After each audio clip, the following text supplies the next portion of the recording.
Welcome to my channel people. Author link will be on description. One fateful day that changed the world. One fateful day that changed the life of Izuku Midoriya.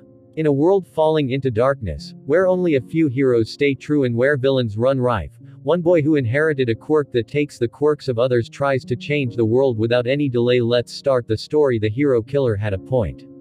That thought had been a very dangerous spark to ignite the fire inside his mind, when he first heard the words of Stain and the rejection of hero society as it had become. He had seen, through everything that he had been put through, the darkest side of heroes, long before the world lost its Superman and before those in power tried desperately to cling to it. He had fallen through the cracks and seen how the elite and the strong decided to treat those less fortunate, all on his own way down. There was wrong in this world before Incident Zero, before All Might had gone, but as the world burned he had watched the callous commanders within the Hero Commission throw caution and compassion to the wayside.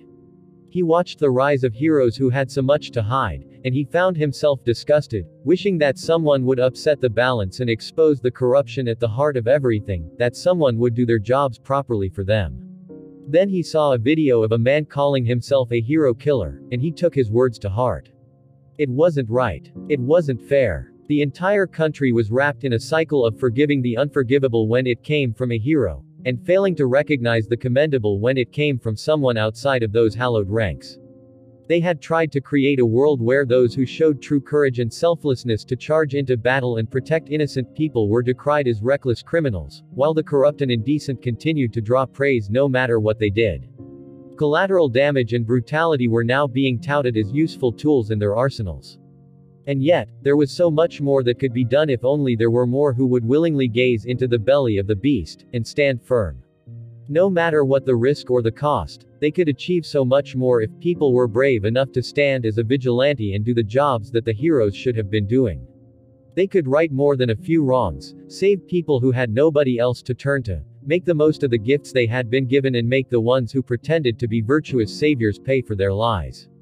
He would do his bit. He would help to cleanse the world of the fakes. Blue flames flickered in front of him as the factory burned. It had been modern and new, a monolith of steel and glass and brick, conspicuous as the most clean and well-maintained building in the neighborhood before he arrived. Now, it was a shell of its former self, somehow still standing but completely devastated from the wave of cyan fury that had washed over it and tore the insides apart. As it should be, everything it stood for made his blood boil. He stood, hands in the pockets of his long blue coat, watching the remaining flames flicker in front of him. The heat emanating off of the factory wafted over him, shaking his long black hair and ruffling the tail of his coat, and for a moment there was peace as he gazed upon what he had done with a sense of satisfaction. A job well done, in a world crying out for so much more. The fire service of this city hadn't made it in time, and even if they made it now, there wouldn't be enough of the building left to save. And yet, despite the appalling actions of the one who owned it, it wasn't the main reason he had come to this city, crawling with the poor and the downtrodden and those who had fallen through the cracks of society to collide with rock bottom as if it were their destiny. No, he had a purpose, as a fire starter, light a flame, and the moths would get drawn to it. He was here to catch a particular moth, and if the rustling of an approaching person was anything to go by, he might be in luck. There was a crunch from under the person's boots as they came to a stop behind him. So this was your handiwork, huh? Stayed behind to admire what you did. He nodded at the sound of that voice, still gazing at the flames. Exactly who he was looking for. Figured you might come and have a look. Exactly what I expected from you. The newcomer growled. Dobby. Dobby smirked at the use of the name he had chosen. I didn't think news about me traveled this fast. I'm touched. Spare me the sarcastic crap, you vandal. What are you doing here? I thought that this might get your attention. I wanted to talk. And what do you think I'd want to talk to you about? A few rumors I've heard, here and there. Some news I wanted to give you in person. Dobby turned, lifting a hand out of his pocket to scratch at the burned purple skin of his neck. Snatch. The intended recipient of his message stood before him, a hulking combat-vested man with a long blonde ponytail and ferocious mustache. Sajin Higawara, a pro-hero, was one of the ones who had cut deals to survive after the sweeping changes to the agency system made by the Hero Commission. Snatch was a brute, with a fierce look in his eyes and with muscular arms which rippled due to the effects of his sandstorm quirk, The man was like a coiled spring, waiting to reform his body and unleash a wave of sand to attack Dabi at any moment. Possibly not a fight he could win, either. Snatch glared at him. News. From a crook like you. I assume this blaze is your news. Crook. You really don't understand me, do you?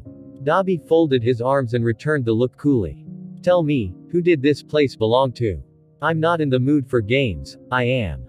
It's a simple question. The pro faltered first. Seiji Nagamoto. Local businessman, man of honor, pharmaceutical giant who made his money manufacturing quirk specialist medication. Yeah. One of your clients, right? He is. Snatch's chest pulsed in sand for a second. A fine sponsor to my agency. This was his largest factory, making 500,000 bottles a year of tailored quirk side effect medicine. Big numbers. Big numbers means a heavy fine to pay when you're brought to justice. Snatch balled a fist. I cannot let criminal damage like this stand when he does so much good for our community. Does he? Dabi paused for effect. He was going to enjoy this. Do you know what else he did here? What did you? Let me teach you. Dabi waved a hand, and the blue flames he had created danced like snakes to their charmer. There's a lot of people out there who think that with no all might, they can do as they please. Violence, extortion, abuse, even drugs. Trigger is a danger to all of society. You and I can both agree on something, it seems, villain, vigilante. Not villain. It was Dabi's turn to glare. And I wasn't talking about Trigger. Huh. Trigger is the big one, yeah. The Yakuza have a hand in that one, and I don't know who's at the top. But everything gets blinded by the news talking about Trigger, so we forget the old names too, the ones that kill and nobody cares about. Dabi slid his hands back into his pockets. Like the ones being produced here, at this factory. What a ridiculous accusation, Snatch responded, balling a fist. Where's your proof that, proof? I sent enough of that to the police here when I broke in a while back, you were the one who spoke to the police. Yeah. Figured you'd know about that. Dabi shrugged. Seems they didn't want to listen. Or someone leaned on them to stop. Careful with your words, criminal. A few thousands grains of sand begun to form snapping jaws. Tread very carefully. I didn't like that nobody wanted to do anything. So I burned it to the ground. Dabi waved at his handiwork. Enough cocaine and heroin to put hundreds on the streets or in hospital, and make someone millions. This city has more addicts to non-quirk drugs than anyone else in the prefecture, more homeless. More deaths. And it all comes from right here, at the source. You dare accuse him of, oh I dare. We both know where Nagamoto made his extra money, and so many people suffered because of it. Not anymore. I won't stand for this, coming from someone like you. A respected businessman, and pillar of the community, making valuable medication, and you want to pretend he is a drug dealer to fuel your little spree of destruction. You are sick. Sick. Me. Dabi shook his head. I know you knew what was going on here. And yet you were happy to let it continue. I'm tired of these allegations.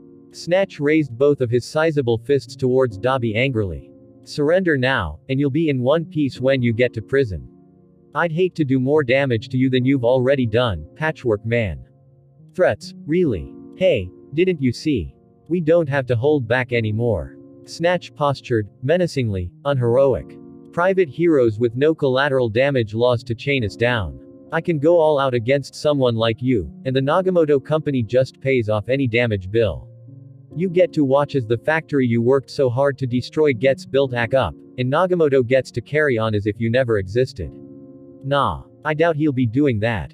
Dabi kept his composure despite the wide grin that was threatening to break out. The hero was so blind. Oh. And what makes you so sure of yourself? Nagamoto was inside when I burned it down. The hero staggered, and Dabi enjoyed every moment of seeing the news sink in. What? Yeah. Funny how that happens, right? Dabi ignited his quirk in his own palm, and watched the blue light dance with a smirk. He really tried to come for me when I set his vault on fire. Didn't go so well. You killed, what can I say? He made good fuel. How dare you? Snatch's arms completely melted into two tendrils of sand. He had a son. He was a good man, a man who made medicine, who gave to the community. And you burned him alive in his own factory, the business he built with his own two hands. Seiji deserved better, first name basis, huh? Snatch paused, and Dabi knew it was a reaction to the sudden knife edge in his tone. Now he was getting to the heart of why he had come to this wretched and poor city in the first place. What? I know he paid his premium to be watched over by you, but he was more than a client to you, wasn't he? Fire flickered in Dabi's eyes, but this one wasn't a reflection of the building in front of him, this was a brief flash of his anger surfacing. All those gala invites and photo opportunities, the times you went to his son's birthday parties and opened his Kyushu factory for him, he was a friend, after all. You supported him. And so what if Seiji was my friend? You knew, didn't you? You knew what he did in this place, who he hurt, what he made and sold. And you kept quiet and took the money. His money helped my agency take down a counterfeit goods smuggling ring and bring its members to justice. Dabi shook his head at the outburst from Snatch. Everything he thought was true about this so-called hero had been confirmed the moment he didn't deny knowledge of where the money had come from. So that's how you justified it. Turning a blind eye to a man becoming a kingpin. Was the money that good? You burned my friend alive, and you're ignoring everything I say. You don't even try to argue with it. Dabi clenched a fist as he felt the heat rise within him. You watched as your friend cornered the city market for non-quirk related drugs, and turned a blind eye to the money he made exploiting the poor and desperate. Your agency benefited from taking down any violent drug users and claiming the bounty from the police, and took bribes from Nagamoto to keep quiet about his role in creating villains for you all. Both of you profited from the pain of others and stepped on less fortunate people, and you think people will believe you. The fake hero had foregone any sense of presence of nobility and righteous fury now, and was sneering at him, mustache turned up. You're a villain so infamous the number one hero put a bounty out for his capture, who's burned people alive and destroyed property for fun. Fun. Dabi shook his head at the display in front of him. It was pathetic, he thought, how the hero still wished to act as if the only person in the wrong was him. Yeah, I enjoyed the fact that he burned. One more corrupt businessman turned to ash, getting justice he never would. One more city where people can break free of their habits and make a better life. But I don't do this for fun. I do what I have to. Don't give me that crap. I take action against scum, which is what heroes should be doing. What they used to do before All Might fell, before the Agency Act, before earning money and cutting deals meant more than standing for justice. An idealist, huh? Dabi paused, looking the man up and down in his fighting stance. You know the stats for Endeavor, right? The damage he's caused, the lives who have been lost on the sidelines of his battles. Endeavor is our number one hero, and so we forgive him. An old bully who views collateral as a necessity of a working day, rather than the worst-case scenario. Dabi's fire flared up on his right palm, blue light flickering in the eyes of the Sandman opposite him. I cleanse criminals and abusers in fire, but am called a villain for standing up for what's right. Endeavor doesn't care when he wipes out innocents in the crossfire, and he's the best we have to offer. Why is that the society we live in? You're unbearably naive. The arrogance was back on the Sand Hero's face. Heroes can't save everyone. Not after All Might died. While kids like you had all their ideas about what they want the world to be, we saw who came climbing out of their holes after we lost the symbol of peace. We had to make the hard choices on which battles to pick and what we could do. So if you don't like the fact we let some of the scum slip by, and want to focus our efforts elsewhere, then wake up. If you don't like us taking money from the rich, then you're deluded to hope for anything better. And if you don't like us being willing to sacrifice those beyond help, the filth we could never truly rescue from their miserable lives, then you're as without hope as they are. TCH. You even monologue like a villain. Bold words from a criminal like you. Snatch balled his hands into fists, and his arms began to dissolve into sand as part of his quirk. I'm done talking. You're coming with me and I'm stopping you today, because there's not a damn thing you can do to win this fight against me. I know. Dabi would have been lying if he said he didn't enjoy the look on Snatch's face after he said that. Huh. My fire doesn't work well against your sand, and you can just reform your arms, so I won't fight. But I won't be coming with you. You're not doing a very good job of running, then, Snatch retorted, and Dabi rolled his eyes at the disgusting laugh of the pro-hero. Why the hell did you come here alone? Dabi saw the shadows behind Snatch flicker, and resisted the urge to smirk. Did I say that? Wait, cold. In an instant, Snatch hadn't known what had hit him. The world turned white in a blast of sheer cold, and the pro-hero was completely neutralized. Dabi was impressed. He knew the kid had talent, and one of the most powerful quirks the world had ever seen, but the technique was refined and he hadn't given his position away at all as Dabi stalled for time talking to Snatch. His ice had completely encased the sand hero in a half-meter thick wall around his whole body, freezing him completely in place. Even if he had been able to activate Sandstorm within his ice prison, Snatch's arms would have been stuck to the walls of the ice block in an instant. Even better, while their opponent was completely immobilized, not a single bit of the ice block had touched any of the buildings around the alleyway. Dabi himself had been completely untouched, despite not being far from the pro at the time of the ice wall. He had only been with his partner for a few weeks, since the press conference on that fateful day tipped the scales and turned years of anger and despair into a desire to strike back and do things a better way. In that short time, he'd realized just how dangerous the kid could be. He smiled now, a patchwork grin. Good instincts, Juhyo. The now named Juhyo emerged from the shadows, tugging at the hood he was wearing over his face. I'm still not sure about the name. Dabi cocked his head, teasingly. I don't see you coming up with anything better. Your name choices were terrible. And besides, I need to use a codename in case Sandman over here brought any friends. His companion ran a hand over the ice block, unflinching at the cold. I doubt it, the perimeter was clear when I looked. He paused, and turned to Dabi. Did I do the right thing? To attack a pro-hero like that, he may die if he remains frozen like this. Perhaps. Dabi looked up and down at Juhyo. How do you feel about it? I don't want to kill a pro. If they could be exposed and brought to justice, I'd feel happier to spare a life. But I don't trust that the system wouldn't protect them. Juhyo huffed, ice on his breath. I heard everything he said. He only wanted you to get the bounty money from Endeavor, and he took advantage of drug addicts and a friend in high places to profit for his own agency. He corrupted everything a hero should be. I know. We can't even trust the police since they didn't investigate him. There's nobody to give him and the businessman justice but us. Dabi looked the kid up and down, and he knew what he had to do. He was used to what he could do, and accepted a long time ago that his mission would lead him to violence that would throw scorn on any notion that he was a true hero. He burned people, buildings, homes, all in the pursuit of a better society, but the black marks against his name would bar anyone from viewing him as the bright hope for the new age. Villain was a moniker he expected, vigilante was the best he could hope for. The kid wasn't there yet, and turning him into a copy of Dabi could be avoided.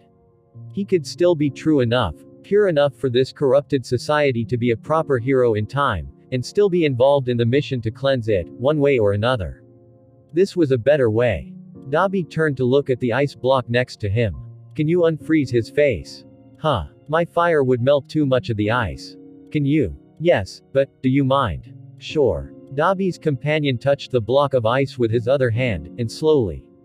The water sluiced away like the trickle of a stream to uncover the face of the sand hero, before walking away to stand behind Dabi. Snatch spluttered, coughing water out of his lungs as it cascaded down his cheeks and dripped from his mustache. TCH. It's you too. The kid, the prodigy. You've partnered up with this scum. He's not the scum I see around here, Juhyo said, voice even, and Dabi noted how his companion refused to look at the pro-hero. You disgust me. Why you lit Urk? Dabi had reacted before the hero could properly come to, and had reached forward to stab a knife through the forehead of the pro as he was encased in ice, watching the life fade immediately from those hardened eyes. Figures. His quirk extended to his limbs and upper body but not his head. An easy target when you work it out. Juhyo had started from behind him, and Dabi realized he had made the right call. The kid wasn't used to death, and he needed to be kept away from that. You did that for me. It's best if you keep your hands clean. Dabi wiped blood from the knife as a force of habit, and dropped it on the floor. He activated his quirk in an instant and concentrated it on the knife, cremating the handle and melting the metal of the blade into a puddle. I've done this before, but you haven't. Best we keep it that way. Juhyo nodded, and met his gaze, his face stoic. Thank you. Dabi didn't usually smile, but that had changed since his partner had arrived, and he felt nothing but pride in this moment. He allowed himself the warm smile to creep in. Hey, I know you ran away a few months ago, but we've only been together a few weeks. We still have a lot for you to get used to, and there will be things I'm comfortable doing which you won't be. I get it. He placed a hand on his companion's shoulder. Leave the worst to me. I will. Juhyo shivered. This place is awful. Do you see what we're up against? Dabi waved a hand lazily, and watched his companion take in the burning factory, and the body of the hero they had cornered, blood running down the ice. Corrupt heroes willing to turn a blind eye provided they're paid enough. Hypocrites who are happy to let the world burn, but on their terms, not ours. And poor people trampled below them in the dust, with no hope of being free of their suffering. It's all wrong. Anybody who does what they do doesn't deserve to be called a hero. The determination in Juhyo's voice was strong. I learned that from Endeavor. You and me both. Dabi extended a hand scarred by burned tissue to his companion. We can make a better world together. One without the corrupt. One without him. One where the heroes actually look like true heroes. He held for a moment, fierce turquoise eyes meeting mismatched gray and blue. Shall we get started, little brother? A skinny hand clasped his scarred one in a warm handshake, and Dabi smiled inwardly at the raging fire he could see in Shoto Todoroki's eyes. Let's go, Tuya. Endeavor was going to pay. They all were. They would make sure of it. Asterisk. Tuya Todoroki and Shoto Todoroki. Aged 24 and 14. You still wanna get into UA, right Izuku? Izuku, head deep in a notebook scribbling away about Mirko's latest fight even as he walked, started at the sound of Setsuna's question out of the blue. Huh? Why do you ask? You always wanted the same thing since we were tiny, you know. Setsuna flashed her widest grin at him. You told me you were gonna be number one day, and everything, Izuku groaned. I was 5, stop trying to embarrass me. Hey, you said it, not me. Setsuna put her hands on her hips even as they kept walking. You didn't even have a quirk back then and you were so determined. Now you've got that super strong quirk, surely you've got even more in your favor to go to UA. Why yeah. Izuku rubbed the back of his head sheepishly. I heard their tests are even stricter now, they have less students coming in. You think I can still do it? Hell yeah. It's the attitude that's half of it too. Nobody I know wants to make a difference more than you. Izuku smiled. Tenko had said the same. If both of them thought it, then maybe he could. After their heart-to-heart from Izuku seeing Tenko's darkest moments, Tenko had moved in and become part of the Midoriya family furniture. He hadn't accepted Inko's offer of being formally adopted, but it was clear she still thought of him as a second son. Nothing changed between the two boys, of course, they still remained practically inseparable, and still spent hours after school training their quirks alongside each other. But in a world growing weirder by the day, it helped that they could be sure to keep each other safe. All the while, as two boys forged a bond akin to blood brothers, and the world went in a handcart around them, those two bright young minds drew up a plan to right the wrongs around them. A plan to get Izuku into UA, the school of his dreams, to get him to graduate and stand up to inspire change not just in their city, but the whole country. Izuku had always wanted to become a hero, no matter how impossible he had been told it would be, no matter what barriers people constructed in front of him while quirkless. Now, finally, he could be given a chance to change things. He closed the notebook, careful to keep a finger in it to save the page, and nodded to Setsuna. I always wanted to go to UA. Even now as the country goes nuts I still want it. No matter how much the people don't like heroes. No matter what. I can't just sit here and let it get worse. I can't stand by and let people corrupt what it means to be a hero. I still want to save people, with a smile on my face. That's what I want to be and what I want others to want, more than anything. He nodded, clenched a fist. I don't like how things have been going, so I have to try, right? Never change, cuz. Setsuna detached an arm and glided it over to ruffle his hair. Ain't he the most precious, Tenko? Yeah, although I'm gonna go with him too. Setsuna turned to look at Tenko, hands in his pockets. You serious? You want to try for UA? I thought you hated the heroes. Yeah, I still agree more with the hero killer than any of them. Tenko shrugged his shoulders. But this idiot told me if I don't like it, I should do something about it myself, and he's right. I told him I'd have his back and go with him, so if I can get into UA with him, maybe I can be better than the ones I hate, and do something to fix society in the process. Wow. Setsuna raised an eyebrow. You didn't forget the part where you're 2 years older than us, did ya? Hey. Figured you'd say that. Tenko smirked. UA still allows deferred entry. I can join you in your class as a first year even though I'm older, if I apply at the same time. Guess this means I get to cheese the early levels. Damn. Kinda sad you think you'll be doing better than us, 10-10. As if UA is gonna be easy. Izuku shared a look with Tenko. They knew it wouldn't be easy, but then nothing worth doing ever was.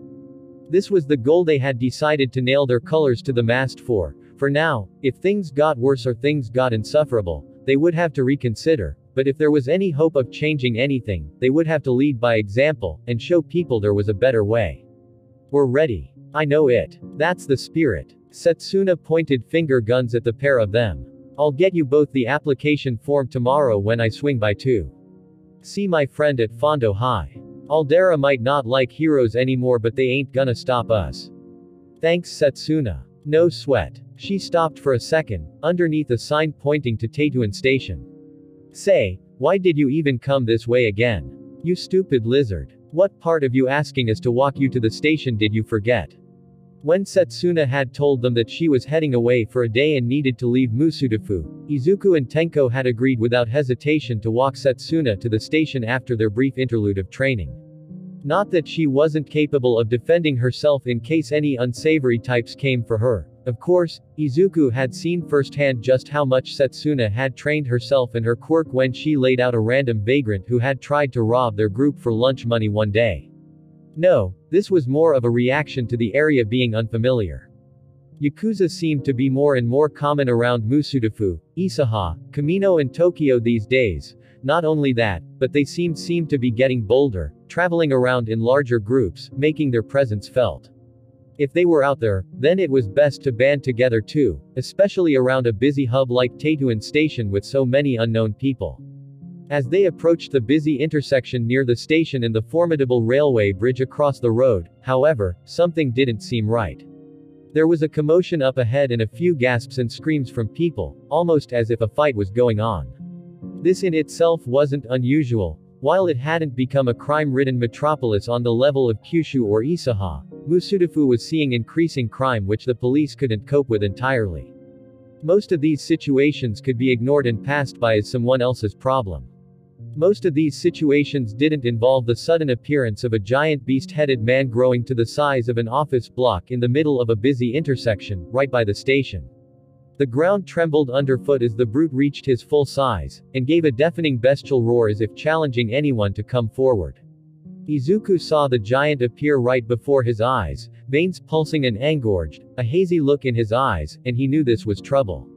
Sheesh, Tenko said, slowly slipping one glove off. That's one huge villain. I didn't know there was a boss spawner around here. Do you think he's Yakuza? Izuku asked, turning to his friend, before he started at the sight of Tenko willingly exposing his hand and flexing his fingers in public. Tenko. What? Tenko deadpanned, wearing a complete poker face with ease. It's just insurance, promise. We're getting out of here, but I wanna be ready if he comes over here. He's right, Zuzu, Setsuna said, looking completely unfazed by the giant villain in front of them. I'd rather take my chances and stay alive than not be able to find all of my bits when he steps on me. Looking after number one is the way, Tenko agreed, shaking his fringe out of his eyes to glare at the behemoth. We aren't looking for a fight, but we've gotta protect ourselves if he does come this. I knew you'd understand, 10-10. Although if you wanna start looking for my bits anytime soon then feel free, not the time, you too. Izuku flushed red as Setsuna's wild side came out in full force, and he shook himself as his cousin cackled. Alright, self-defense, I get it. Let's keep moving before he stands on us. As if to demonstrate Izuku's point, the enormous beast-headed man roared out, thick blue veins bulging on his neck and limbs, before he lashed out with one monstrous arm. With a sickening crunch, he tore through one of the energy poles rising from the street to stand alongside the railway, and the screams of the crowd horrified. Izuku as the metal tower crashed to earth. There were people under there as it landed, and nobody in sight to help them, and Izuku and his group stood frozen no more than 100 meters from the chaos as it unfolded, unable to bring themselves to flee at the sight before them. Where are the heroes when you need them? A lady shouted, dragging her winged toddler child behind her as she fled. There are people trapped under there. What are we gonna do? Can't anyone stop this guy? You're welcome to try. The bestial giant yelled, swinging a fist the size of a car into the side of a multi-story car park and laughing as he pulled cars from the gaping hole in the building, raining them down on innocent bystanders.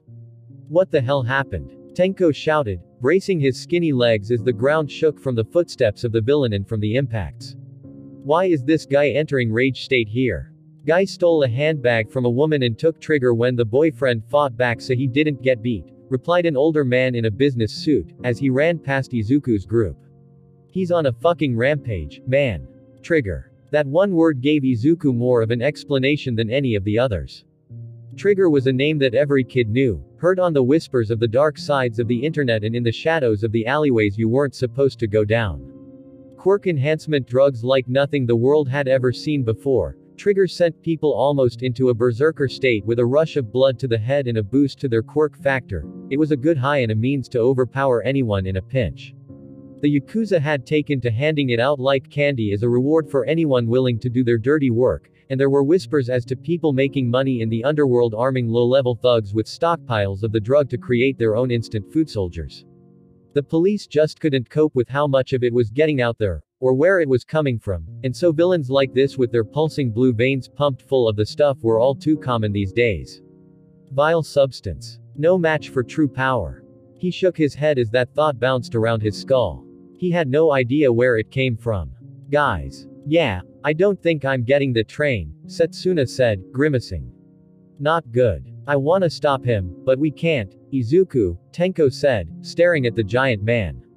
Not if you want to get into UA. If we get arrested as vigilantes taking him down there's no way back.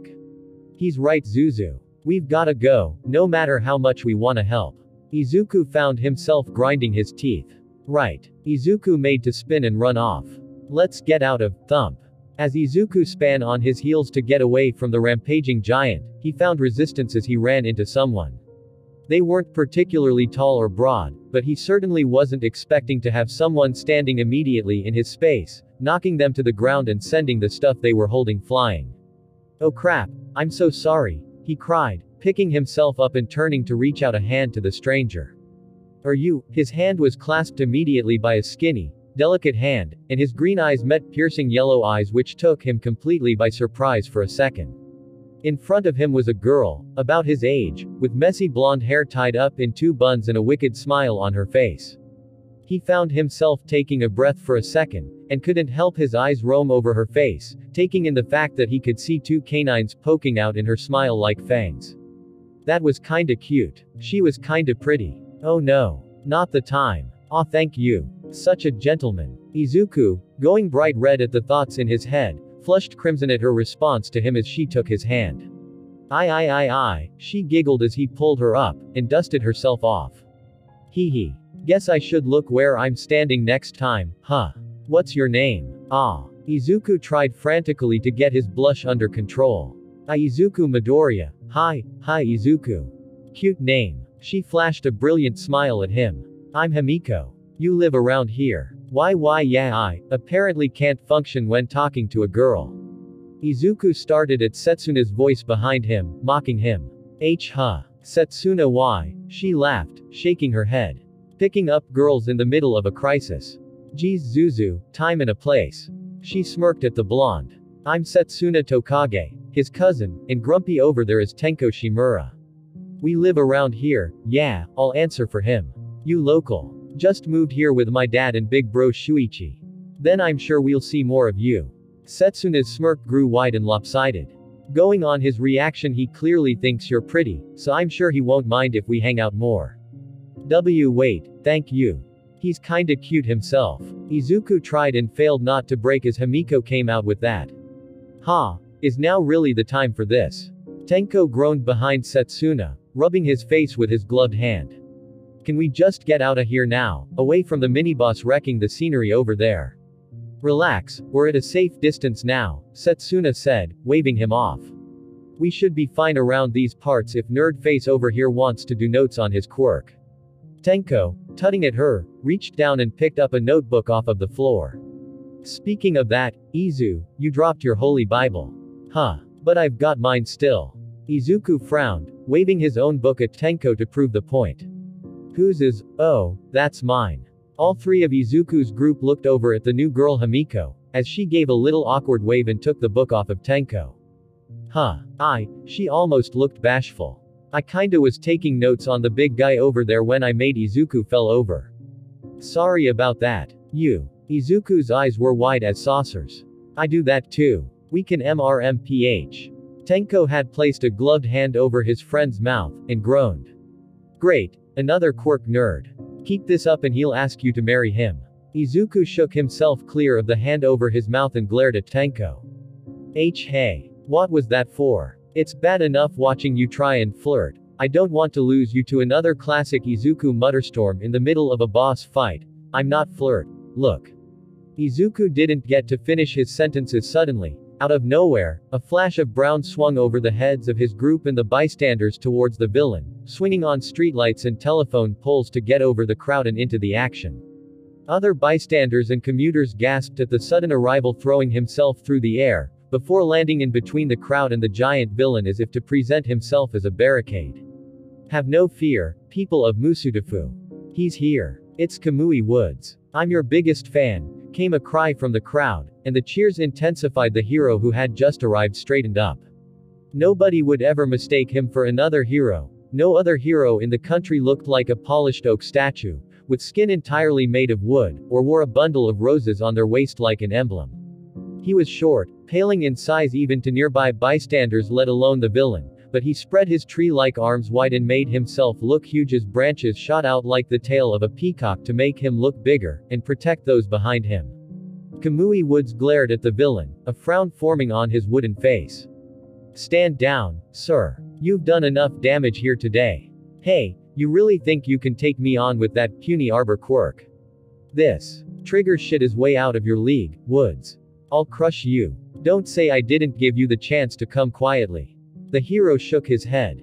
Fine, then I'll arrest you myself. Get away from me or I'll break you like a twig, growled the giant, as he flexed his monstrous arms and roared to the heavens, the epitome of evil in that moment.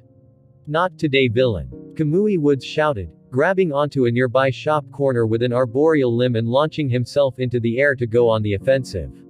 This ends now. Wow. Izuku was starstruck all of a sudden from the back of the crowd where they were, as he watched the hero throw himself into action.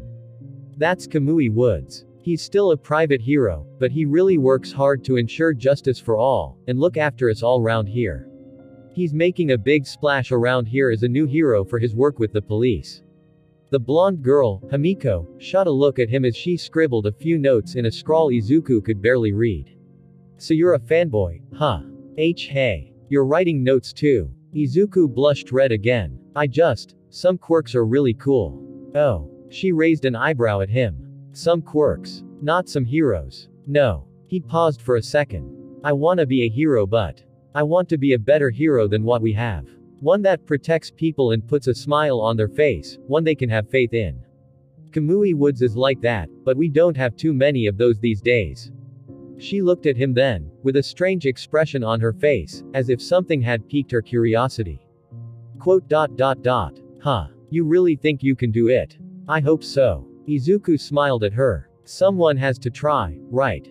He didn't see the faint blush that spread to her cheeks, or the look in her amber eyes at what he had said to her, or the smallest of fanged smiles that had flickered on her face. In that moment there had been a loud crack like the sound of a tree falling in the woods, as Kamui Woods leapt away from the giant villain, bits of branch from his body falling away from the villain's face. Izuku had missed a new move. He couldn't miss another. Assault, robbery, drug use and illegal use of powers during rush hour traffic. You're the embodiment of evil. Kamui Woods proclaimed, as he grabbed onto a streetlight with one arm and hung there to glare at the villain. Have you no shame? Grag. The villain spat out bits of wood he had apparently bitten down on. You little pest. I'm done messing around. Come on, Kamui. Setsuna shouted, whooping, all threat of the giant villain seemingly forgotten in a second as the spectacle unfolded like the good old days. Show us you're a proper hero. Somehow, over all the other cheers of the crowd, Kamui Woods seemed to have heard that, and one wooden hand stretched out in a thumbs up. Izuku couldn't help but feel a pang of nostalgia when he saw the gesture, and how much like All Might it was. He clearly wasn't the only one who had adored the symbol of peace. Right away, citizen. It's a hero's job to save people, and to stop villains wherever they are. I won't let you down. Ha ha ha. The laugh of the giant villain came out like the bark of a mad dog. And what do you think you'll do to me, Pipsqueak? Kamui Woods slung himself up onto the roof of Tatooine Station. Just you watch, villain. Time for my special move. Aw man. Izuku cried, eyes wide, as branches began to grow from Kamui Woods' outstretched arms and writhe like snakes, flying towards the villain. Here he comes, surely this is too obvious, muttered Tenko, wincing as Izuku reflexively kicked behind him to kick Tenko in the shin. Ow. Hey, preemptive. Binding. Lacquered chain, canyon cannon. The whole scene turned into absolute chaos in one moment. As the tendrils of wood shot at the giant villain, ready in an instant to secure him and completely immobilize, a deafening bang had come from the right of both Kamui Woods and the giant terrorizing downtown Musudafu. Out of nowhere, a giant lady even taller than the rampaging criminal, clad in a white bodysuit and wearing a wide grin, had jumped over the station and the railway lines to land a monstrous kick into the jaw of the villain. Blindsided, the villain crashed backwards and landed with a crunch on a nearby clothes shop, the screams of those inside at the time audible to those on the ground. As the dust settled and the villain lay unmoving in a crater of his own making, visibly shrunken in size and with the wounded forms of those in the shop he landed in, the newcomer straightened up and flicked her long blonde hair out of her face. Stretching out her arms, she turned to the crowd and flashed them a wink, seemingly uncaring about the people caught in the crossfire by her kick. Piece of cake for the world's next hottest hero. Hi there everyone, I'm Mount Lady. Good job, lady. An effective debut. Everyone nearby turned at the call of the gruff voice, an older man striding through the debris without acknowledging any of the bystanders at all. He was a hulk of a hero, bulging muscles on display through his costumes, and chunky hazard warning wrist guards clanking as he walked. The commission will be happy with what we've done today. Is that? Tenko was incredulous. Death Arms came all the way here from Tokyo to kill Steel off of Kamui Woods. What the hell are the commission doing? Hear that, everyone. You're safe now. Mount Lady waved at all the bystanders, oblivious to the rubble around her as she simpered. Mount Lady and Death Arms of the Hero Commission, at your service. We'll be taking this villain now into commission custody, so you can get on your way. Stand back and let the pros handle this, people, Death Arms shouted in that distinctive hoarse voice. This is our scene now. There was a brief pause for a second. What the hell, man? Who do you people think you are? Kamui had that covered, you clowns. Look what you did to my shop. You're not heroes, you disgraces. A vein appeared to pop on Mount Lady's forehead as she heard the angry shouts of the residents of Musudafu, angered that the Hero Commission had wandered into a situation under control and somehow made it even worse as if to spite the local hero. Hey. A little gratitude would be nice for saving your butts, people. Sheesh, she seems like an asshole, Tenko said, staring around at the angry locals. Ain't she the top graduate from Shiketsu last year, Izu? Yeah, she's actually from round here, Izuku replied, staring at the frozen figure of Kamui Woods on the roof of the train station. It was clear that the pro-hero was still completely shocked by what had just happened. He had it under control and now look what they've done. This ain't heroic, muttered Himiko, scribbling even more frantically and appearing, at least to Izuku, to draw a circle around Mount Lady's name. This ain't right. She isn't wrong. This time Izuku agreed with his inner voice. After a moment of incredulity, Kamui Woods appeared to shake himself down and leapt off of the roof of Tatooine Station to land in front of Death Arms and Mount Lady. What do you think you're doing? This is my business as the pro-hero responsible for this jurisdiction. Commission orders, rookie, Death Arms growled in response, as Mount Lady loomed above. We got told to come here and seek out trigger users to take in for the commission. You got a problem, you take it up with them, not me. No, I can't stand for this. Kamui Woods cried, branch offshoots sprouting from his back like the spines of a hedgehog. I had this under control and now you're telling me you're taking him away before the police arrive. You've not even secured him or made sure the trigger has worn off, and when it does, he's ours. Death Arms punched his two meaty fists together and glowered at the wooden man. Don't interfere with our duty, kid. No, you stop interfering with mine. Kamui Woods did not appear shaken by the veteran in front of him. Under the laws of this city, I am required to administer a trigger antidote, take him into custody, and bring him before the chief of police to be arrested and stand trial, here in this city. The commission don't get to trump justice no matter how much you may wish to steal the spotlight from pro-heroes trying to get by. He's resisting us, sir, Mount Lady shouted over her shoulder to Death Arms, as she looked down on the villain she had tackled. Interfering with the duty of pro-heroes of the Hero Commission is a crime. Good memory, lady. Death Arms cracked his knuckles, raising his fists and striding towards Kamui Woods with a glare. Last chance. Get out of our way, small timer. Call yourself heroes. Kamui Woods was fuming, and splayed his branched arms in a defensive stance. Back down, before I call the police. As if you think they could do anything. Death Arms barked, the laugh of a smoker. You brought this on yourself. In a blur, the scene erupted into pure chaos. The crowd in front of Izuku and his group screamed and scattered, and through the melee Izuku saw Death Arms throw a right hook with his beefy arms straight at the local hero.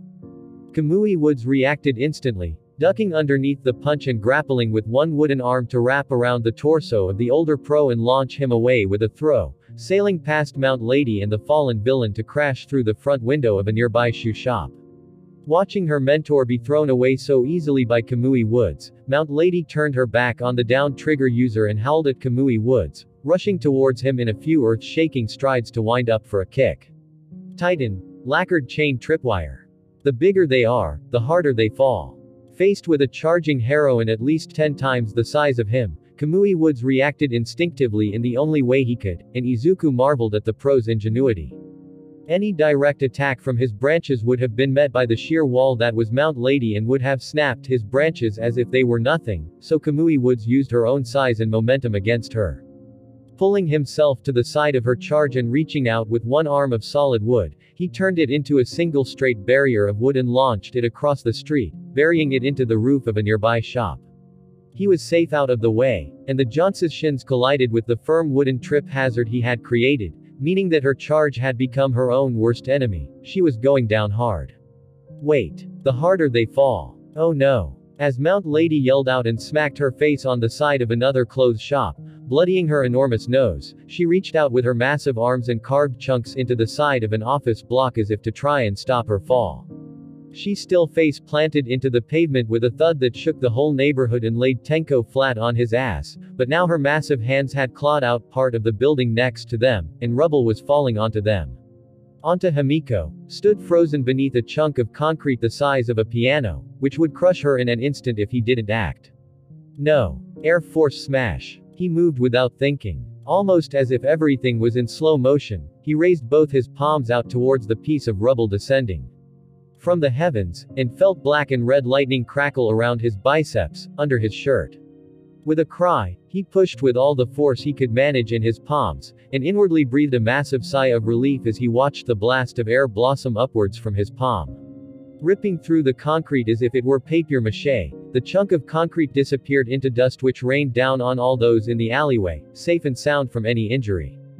Wincing slightly as a tiny chunk hit him on the hand and caused a gash which started to bleed, he turned immediately to Himiko, who was standing there as if dumbstruck by his actions. Are you okay? You're not hurt, are you? Now he had the opportunity to see the faint blush on her face, the look of awe in her eyes, as she looked at him and bit her lip shyly for a second. Dang, Izuku. He flushed. Hey, I just wanted to help. I know. She smiled at him, no trace of anything in her eyes but gratitude and admiration.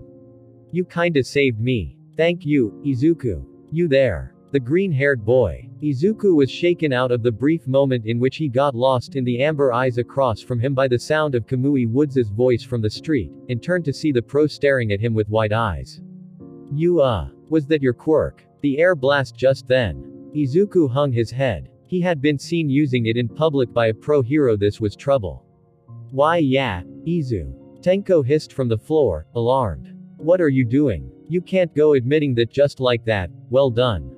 Both the boys froze. Huh. Kamui scratched the back of his head with a distinctly wooden sound. I know I shouldn't approve of public quirk usage, but you just acted in pure defense out of instinct, and saved someone in an instant. You did well. Izuku melted, completely sheepish. TT thank you, sir. Don't call me sir, I'm not that old. Kamui Woods cocked his head to one side. Are you planning on becoming a hero? Yes sir, we all are. Izuku gestured to Tenko and Setsuna, who stood like rabbits caught in headlights because of his unfailing honesty. We all want to go to UA. My old school. Kamui Woods nodded and gave Izuku a thumbs up. When you get there, come find me and we can talk internships. For now, get out of here, this isn't a safe place for kids. No shit, tree man. Tenko shouted, as Setsuna pulled him upright with a detached hand. Not like the fighting gives us many places to run at the moment with people that large. I can only apologize. For now let's hope the police get here soon and, Kamui Woods was interrupted in an instant as a massive fist slammed into his chest and launched him backwards. Death Arms, the man behind the punch, staggered forward, glaring at the younger pro. All of this because you couldn't back down when you were told to.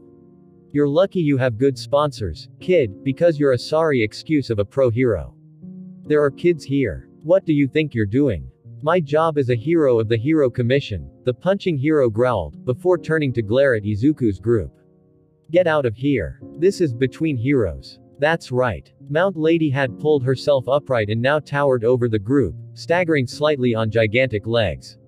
This new guy needs to be taught not to interfere with our duty as heroes. Nah, I don't think you two pieces of trash count as heroes. Izuku nearly screamed and Setsuna did a spit take as Tenko bit back at Death Arms, and the older hero looked stunned. What the hell did you say to me, boy? Kamui Woods had it under control and you just wandered in for glory and for your own agenda. Tenko met Death Arms' stare with a manic smile. You're not heroes. You never will be. Mount Lady was as angry as her mentor, as Himiko actually laughed. Who do you think you are, talking to us like that, you little creep? Oh what, you disagree with me? Tenko folded his arms, unrelenting despite pleading looks from Izuku and Setsuna. Fine, then answer me this. When you both decided to pick a fight with our local pro hero, which one of you defended the main objective? Who secured the villain? There was a brief moment of silence in the middle of that street, as both Death Arms and Mount Lady shot each other a questioning look, quickly followed by a panicked look in response, as Mount Lady's eyes went wide. Oh fu, rarrrrgh.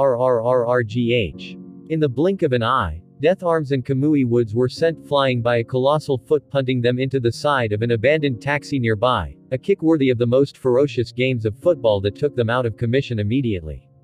The realization by Mount Lady had afforded her a split second extra to gather herself in her defense, and she was able to bring an arm up to block the attempted uppercut from the giant villain, back on his feet with renewed desire to tear the neighborhood apart. Even this extra second hadn't completely saved her, as the sheer force behind the punch threw her staggering backwards to fall on some empty housing nearby with a crash, and put her on the ground. The villain roared to the skies above, triumphant as the Titanic heroine struggled to pull herself up again, before his attention snapped to Izuku and his group below, right beneath him with nowhere else to run. Damn kids. Where's your heroes now? As a giant fist was raised above him, blocking out the sun for a moment in readiness to come crashing down, Izuku couldn't hold back. No matter what the cost to himself of acting out and using his quirk to fight in public would be, Tenko and Setsuna were in harm's way. Himiko, the newcomer, was in harm's way. Nobody else was coming to save them, and so he felt the familiar crackle of black sparks on his arms, the buildup of air pressure in the palm of his hands. He wouldn't let those he cared about down. Air, howitzer impact. Boom. A colossal explosion, burning bright orange and crimson, slammed into the chest of the giant villain standing in the middle of the streets, with the shockwave that followed shattering any glass in the area that had somehow remained intact until now. The force of the blast launched the giant backwards, smacking his back into the railway bridge at Teituan Station with a sickening crack like the sound of twigs snapping. Giant limbs flailed as he went down, demolishing a nearby cafe and putting an even bigger hole in the side of a car park. The screams of bystanders nearby grew even louder. No way. Izuku was struggling to speak. Is that, you idiots? The source of the explosion dropped down from a nearby rooftop to land in the middle of the street, planting himself between Izuku's group and the villain who had been launched downtown. Call yourself heroes when you're gonna fail like this. What the? Mount Lady was beside herself as she got back on her feet yet again. Is that a school kid? What the hell are you doing using a quirk like that, you brat? One giant wannabe villain in public, and you wanna fight each other rather than take him down. The snark of Katsuki Bakugo was ferocious, and could probably be heard on the other side of the city. He had landed in the middle of the street, palms sparking with his signature explosions as sweat ran through and soaked the sleeves of his school shirt, and he looked furious. Fine. If you won't do your job as heroes, I'll do it for you, you bastards. Holy shit. Tenko had finally found it in himself to speak. Bakugo. Bakugo whirled at his name, ready to snap at whoever recognized him, before recognizing the green-haired young man at the front of the group. Deku. BB Bakugo. Izuku found himself squeaking. What are you? Shut it, you worthless loser. I'm gonna go beat that villain up. His palms crackled. Get the hell out of here before I set you on fire as well, you bastard. As Bakugo launched himself forward at the struggling giant villain, still somewhat embedded in the railway bridge, Mount Lady hurled herself upright and began charging too, hurling obscenities and screaming about a kid breaking the law as a vigilante and trying to take her victory. For a brief moment, Izuku found himself tensing up, before as he took a step forward, a skinny hand grabbed his and pulled him. Huh. This is our chance to get out of here. Himiko said, shooting him a pleading look and pulling him down the street away from the fight. Let's go, come on. She's right, Zuzu. Setsuna shouted, hauling a stunned Tenko in much the same way. Less talk, more running. For a moment, Izuku wanted to resist and run back in. For a moment, he wanted to help and stop the villain, to do the job that the heroes were doing, and he hated how much he agreed with Bakugo. But in that moment, he saw his friends were right. He couldn't risk his UA dream or the safety of his friends on this fight. Right. Coming. As they sprinted down the street, Tenko turned to look at him, stunned. I didn't dream that, right? That was Bakugo turning up at the end of a cutscene to fight a boss. No, that's him, Izuku replied, in as much disbelief. He hadn't seen his childhood bully in years, and now suddenly he was throwing himself into a fight in front of pro heroes. What was he thinking? You know that guy? Himiko asked. He seemed like an asshole. That's because he is. Setsuna shouted, over a roar in the distance. He was a bully because he had a strong quirk and now he's let that go to his head. Mad. I just can't believe it, Tenko said. Izuku told me he always went on about wanting to become the strongest hero ever. Now he's gonna throw that all away and break the law to fight a guy on trigger, when there's pros already there. It's suicide. He's not changed one bit, Izuku said, shaking his head. Suddenly they reached an intersection in the road, and while Tenko and Setsuna ran back towards his home, he found himself pulled the other way by Himiko. Hey, wait, huh? The blonde girl who had joined them only a few minutes ago skidded to a halt and then realized why he had stopped. Oh, you're the other way. Why yeah. Downtown over near Aldera High. Izuku scratched his head sheepishly. Will we see you again? She giggled and something inside him soared. Of course, silly. She held out her other hand, the one that hadn't been holding his, and pressed something small into his palm. A ball of paper. Text me on that number, okay. A girl had given him her number. He was going to text a girl. Okay. An explosion louder than any of the ones before rocked the ground beneath them, and she jumped. Right, gotta go. She paused for a second, smirked with an oh-so-devilish smile, and leaned over to kiss him on the cheek, making him flush brighter red than he ever had before. That's for earlier. My hero. That was a kiss. Wah, she winked at him, and ran off. Catch y'all later, Izuku. Nice to meet your friends too. He froze absolutely still, trying and failing to get his brain back in action after such a simple thing. A girl had actually kissed him. What just? Come on, dumbass, you gonna stand around all day or are we gonna get home safe and sound? Tenko laughed, pulling the hood of his green hoodie and getting him to keep moving, dragging him as he and Setsuna sprinted back in the direction of the Midoriya household and the other side of town. I'm happy for you and all, but maybe don't start pursuing a love ending when we're still on the edge of the boss fight. Love. My cuz got his first kiss. Setsuna teased, detaching a hand to nudge him in the side as they ran. Proud of you, Green Bean. Say, we're definitely telling Inko about this, right? Tenko asked as they ran, smirking. She would love to know. Oh hell yeah. Setsuna's grin was predatory now. I can't wait to tell Auntie Inko about Zuzu getting a girlfriend. He had no idea what was happening. How had they got from the middle of a fight between villains and heroes to this? How had he ended up with a girl kissing him?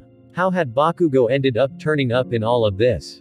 What even was this day anymore? Say, Zuzu, can you work on her taking me as a bridesmaid? I know Ten's gonna be your best man, but I don't wanna be left out here. What is going on? Well, this is fun. Asterisk asterisk asterisk. Izuku, Tenko and Setsuna. Aged 14, 16 and 14. Himiko Toga. Aged 14. Katsuki Bakugo. Aged 14. Listening to them bicker just made his blood boil even more. No, you listen to me, you furry asshole, ma'am, there's no need to take that tone with me, no need. He's just a kid, who beat up a gigantic villain in the middle of rush hour in Musudafu, and now you're thanking him for stopping that guy by putting him in a cell and threatening him. His actions were illegal. His actions were the only thing that stopped that clown. And they were still outside the law. Is that why your offices pointed guns at him in broad daylight? He's still at school, and he was using an explosion quirk stronger than anything we've ever seen before, yeah. And he can't exactly use it with those damn cuffs you put on him. Why are you treating him like he's a villain now? Will you both shut up?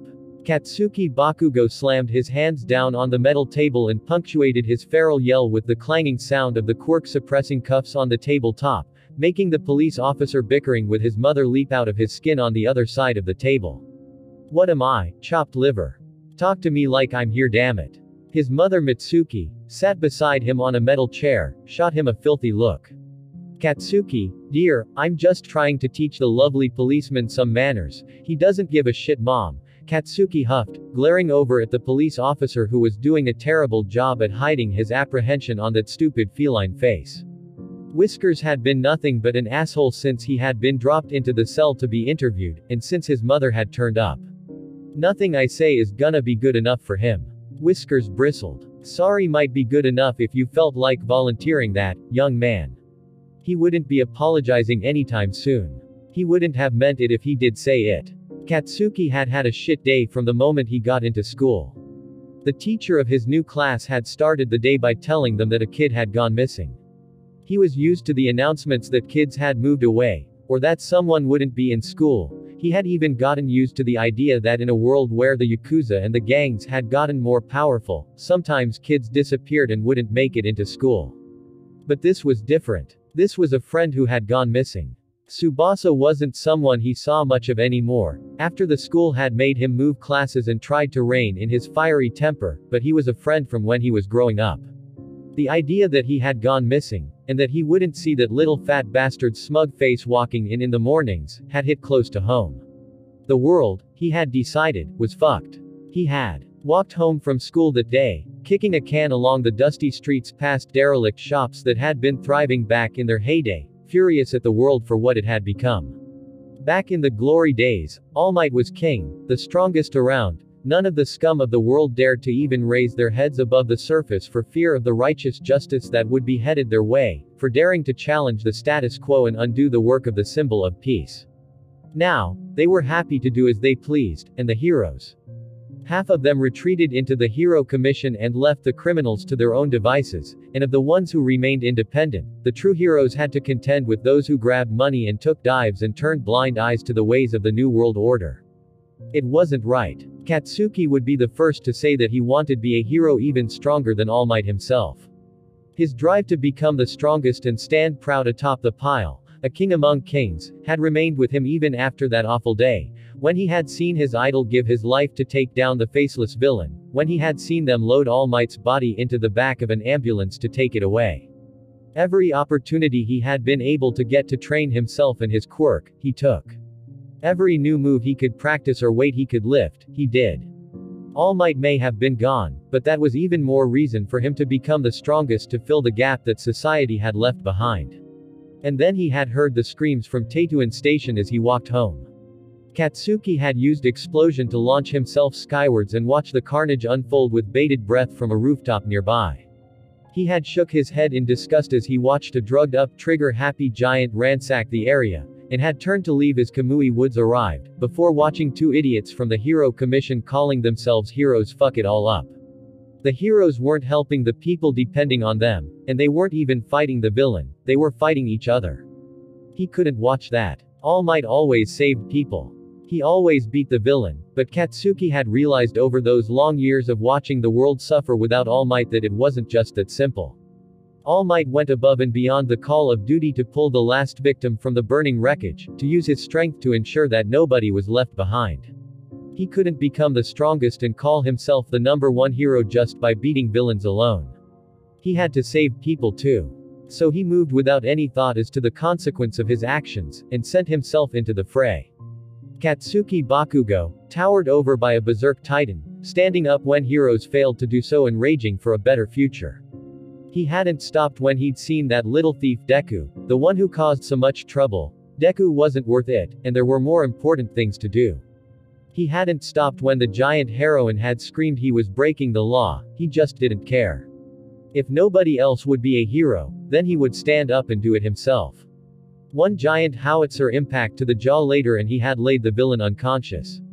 He landed, proud of himself, hearing murmurs from the crowd below, and was ready to announce to all of them that Katsuki Bakugo had arrived, to say, "I am here," just like All Might. And then, horrified, he saw the police march forward and demand his surrender, threatening him with handguns. He saw a shop owner point accusingly at him, angry that his intervention had caused the incapacitated giant to crash down onto his grocery store, and he heard the rants of the supposed hero Mount Lady that his explosion had caused her burn injuries from how close she was. All he could do was raise his hands, sweat pouring down his arms from his aching palms, and drop to his knees with a sinking feeling as some asshole in uniform bound him in quirk-suppressing cuffs and hauled him away. They didn't think he was a hero at all. Katsuki had stayed sullen and quiet as they tried to process him, handing him over to Whiskers to interview, before his mom had turned up. Mitsuki Bakugo was, in his view, a pain in the ass and a hag at the best of times, but he had inherited his temper and his sailor mouth from her own smoldering fury, and nobody would go into bat for him more than she would. The moment she had been informed that her beloved asshole son had been taken in by the police, she had practically kicked the station door down in her pursuit of the officer mistreating her son, and now he sat in this pokey, dingy cell watching her try to tear a strip off of Whiskers. He was glad she had his back, but they were wasting time, he just wanted to know what they were planning and be done with it. He leaned forward, trying not to wince as the sharp metal of the cuffs bit into his wrist, and placed his hands together on the table with a clink. "I'm not stupid, Whiskers. I know what I did was against the law. But none of the others were doing anything about it." The feline officer pinched his weird nose with a groan, and Katsuki's inner child chalked up another point to him on his mental blackboard. "My name is Sansa Tamakawa. Officer Tamakawa to you, Mr. Bakugo. Do not call me Whiskers." "Sure thing, Whiskers." If Tamakawa was annoyed now, he didn't show it. "Mr. Bakugo, the actions of pro-heroes in the instance is irrelevant to your consideration. Bullshit, is it irrelevant?" Mitsuki interrupted, slamming her palms on the table. "You think my brat would just pick a fight with anyone for no good reason? In our defense, Mr. Bakugo's school records don't exactly paint a good picture." Tamakawa licked a claw and used it to navigate a wad of papers. "Reports of bullying and quirk-based fighting do seem to suggest he might have been more than happy to cause harm here." "I didn't cause shit," Katsuki snarled. Mount Lady and Death Arms fought Kamui Woods rather than help him secure the villain. They let that guy get back up and start trashing the place. "I tried to stop him, and yet your explosion caused Mount Lady to suffer burns, and you knocking the guy out caused a grocery store to be crushed. There's a long list of reasons why you're here." Tamakawa sighed, put the papers down, and looked at him with bright yellow eyes. "Can I explain where we are without either of you shouting at me?"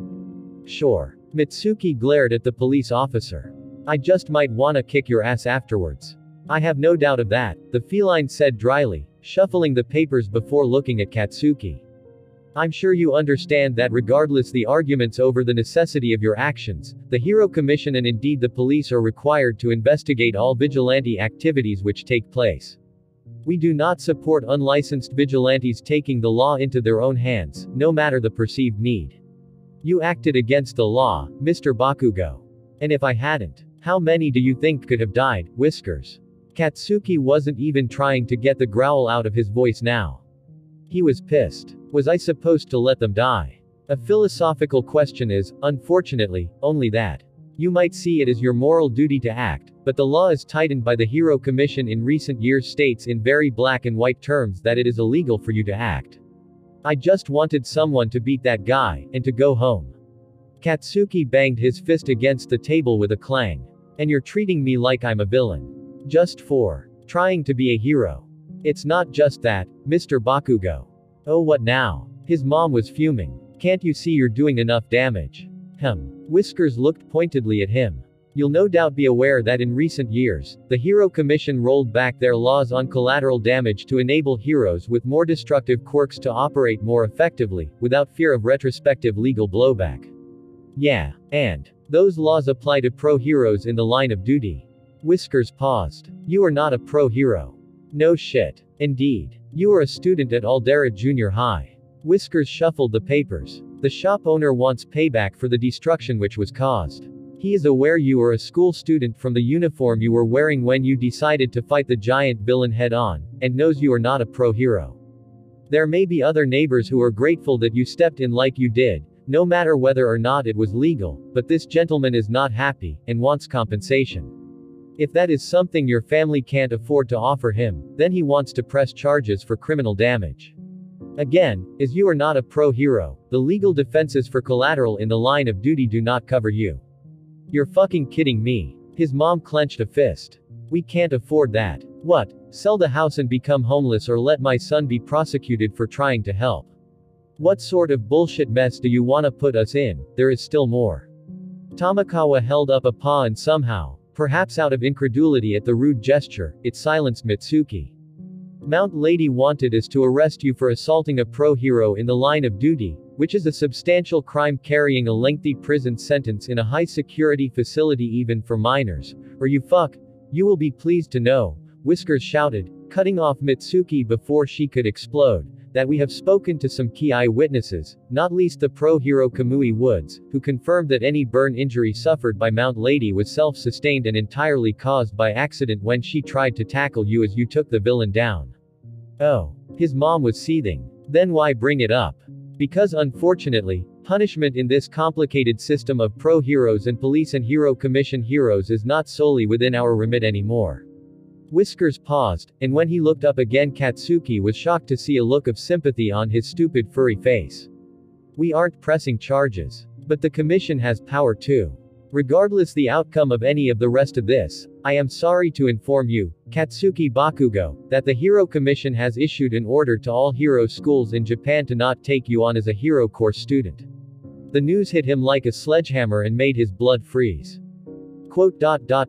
What? Whiskers shuffled uncomfortably. I apologize. There are some things beyond even our control. Don't act like you care. The anger that Katsuki had poured into his voice made the officer flinch. I'm sorry. You want to turn me into a criminal for doing the right thing. And now you're acting like you care that the commission want to get back at me for showing up their heroes as doing a shit job. That they wanna spite me by taking away the chance to train at a hero school. Katsuki flashed his teeth at Whiskers. Don't patronize me. Whiskers shook his head. Forgive me for trying to pull some punches. He looked from Katsuki to Mitsuki, and then back to Katsuki again. I'm sure you'll want to talk about what this means for your future, Mr. Bakugo, so I'll step outside and let you talk to your mother. If you need to get a lawyer before we do any interviews, come and speak to me or my colleagues. I appreciate it's a lot to digest. As the door clicked shut behind the feline, Katsuki let the anger he had been stewing up simmer down, and hung his head. That was game over. He would have expected some arguments over vigilantism, and to not have escaped some punishment. In his heart he knew that he had done the right thing by throwing himself into the fray and stopping the villain, but his head knew that the law was clear, and he was the wrong side of it. First-time offenders like him could usually luck out with community service, supervised by a pro-hero, but the shop owner wanting compensation was something new, and now he was worried how his family would cope with that. The knife in the back was the Hero Commission. Every dream he had ever had centered around becoming a hero, driving to number one, surpassing All Might. Now he was being barred from ever going to a hero school, meaning his chances of ever becoming a pro hero had just dwindled to near zero. No school could take him, and furthermore any private hero agency who took on hero apprentices would run a mile before taking someone barred by the commission. He should have felt angrier. At the police, at the commission, at the shitty world for the way it had fallen. At himself, for throwing it all away and putting his family in the firing line. He just didn't feel anything at all. Katsuki. He looked up at the sound of his mother's voice. She didn't sound angry, somehow, despite everything. How was she not biting his head off now? Do you regret it? You heard damn well, brat. She smacked the back of his head, as he was so used to. Do you regret it? Regret what? Destroying that poor man's shop. Yeah, I do. He deliberately looked away from her. Not like I was left with a choice. Those bastards spent more time fighting each other than they did dealing with the villain. Do you regret fighting the villain? Hell nah. He surprised even himself with how quickly he answered that one. Someone had to stop him. Not the heroes. Like I said, they weren't doing shit. Katsuki looked at his mother this time, and the weight of years of expectation and anger at the world for how far it had fallen since it lost All Might hit him like a truck. What was I supposed to do?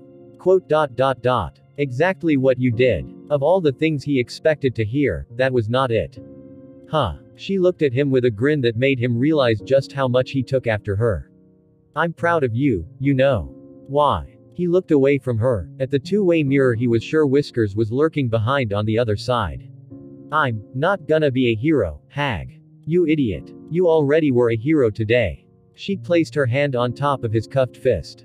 The law is shit, Katsuki, but you've always told me you wanted to be strong like All Might was. You were like that today.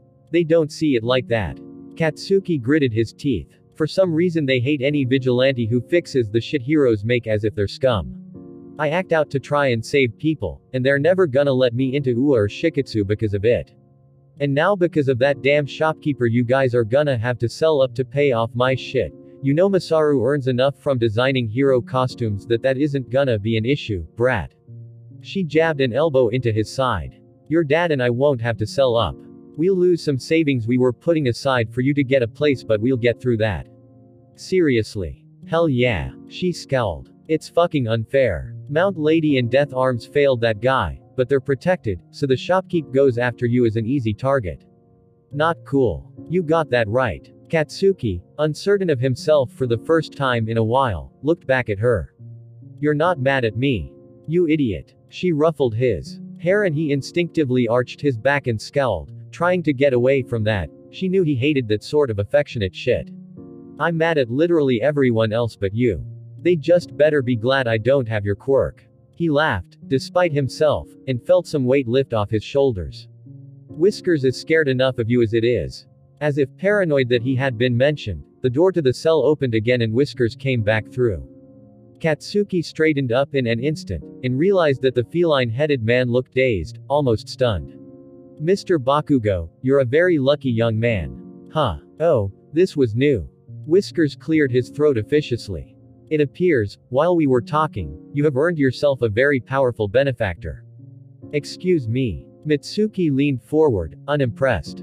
Start making sense and stop messing around. Asshole, I mean to say that someone has spoken to the shopkeeper from earlier. Whiskers paused, a feline ear twitching. Your debts have been paid. The repairs of the grocery store will be covered by your benefactor, and they've paid bail and a fine in relation to your vigilantism. It appears that although the ban from heroics education will still apply, you otherwise have someone looking out for you from a very high position. What? Katsuki would be the first to admit he had no fucking clue what was going on. Who do you? Whiskers cleared up the paperwork on the desk and gave a little bow. Of course, you'll no doubt want to meet them. I'll clear the room and let them in now to have a talk. Almost as an afterthought, he reached over with a key in hand and undid the quirk-suppressing cuffs. I'll show them in now. Katsuki relished the first moment that cold metal stopped biting into his wrists and he could feel his sweat glands wake up again. What is going on? He didn't get an answer, as the officer turned tail and shut the door smoothly behind him.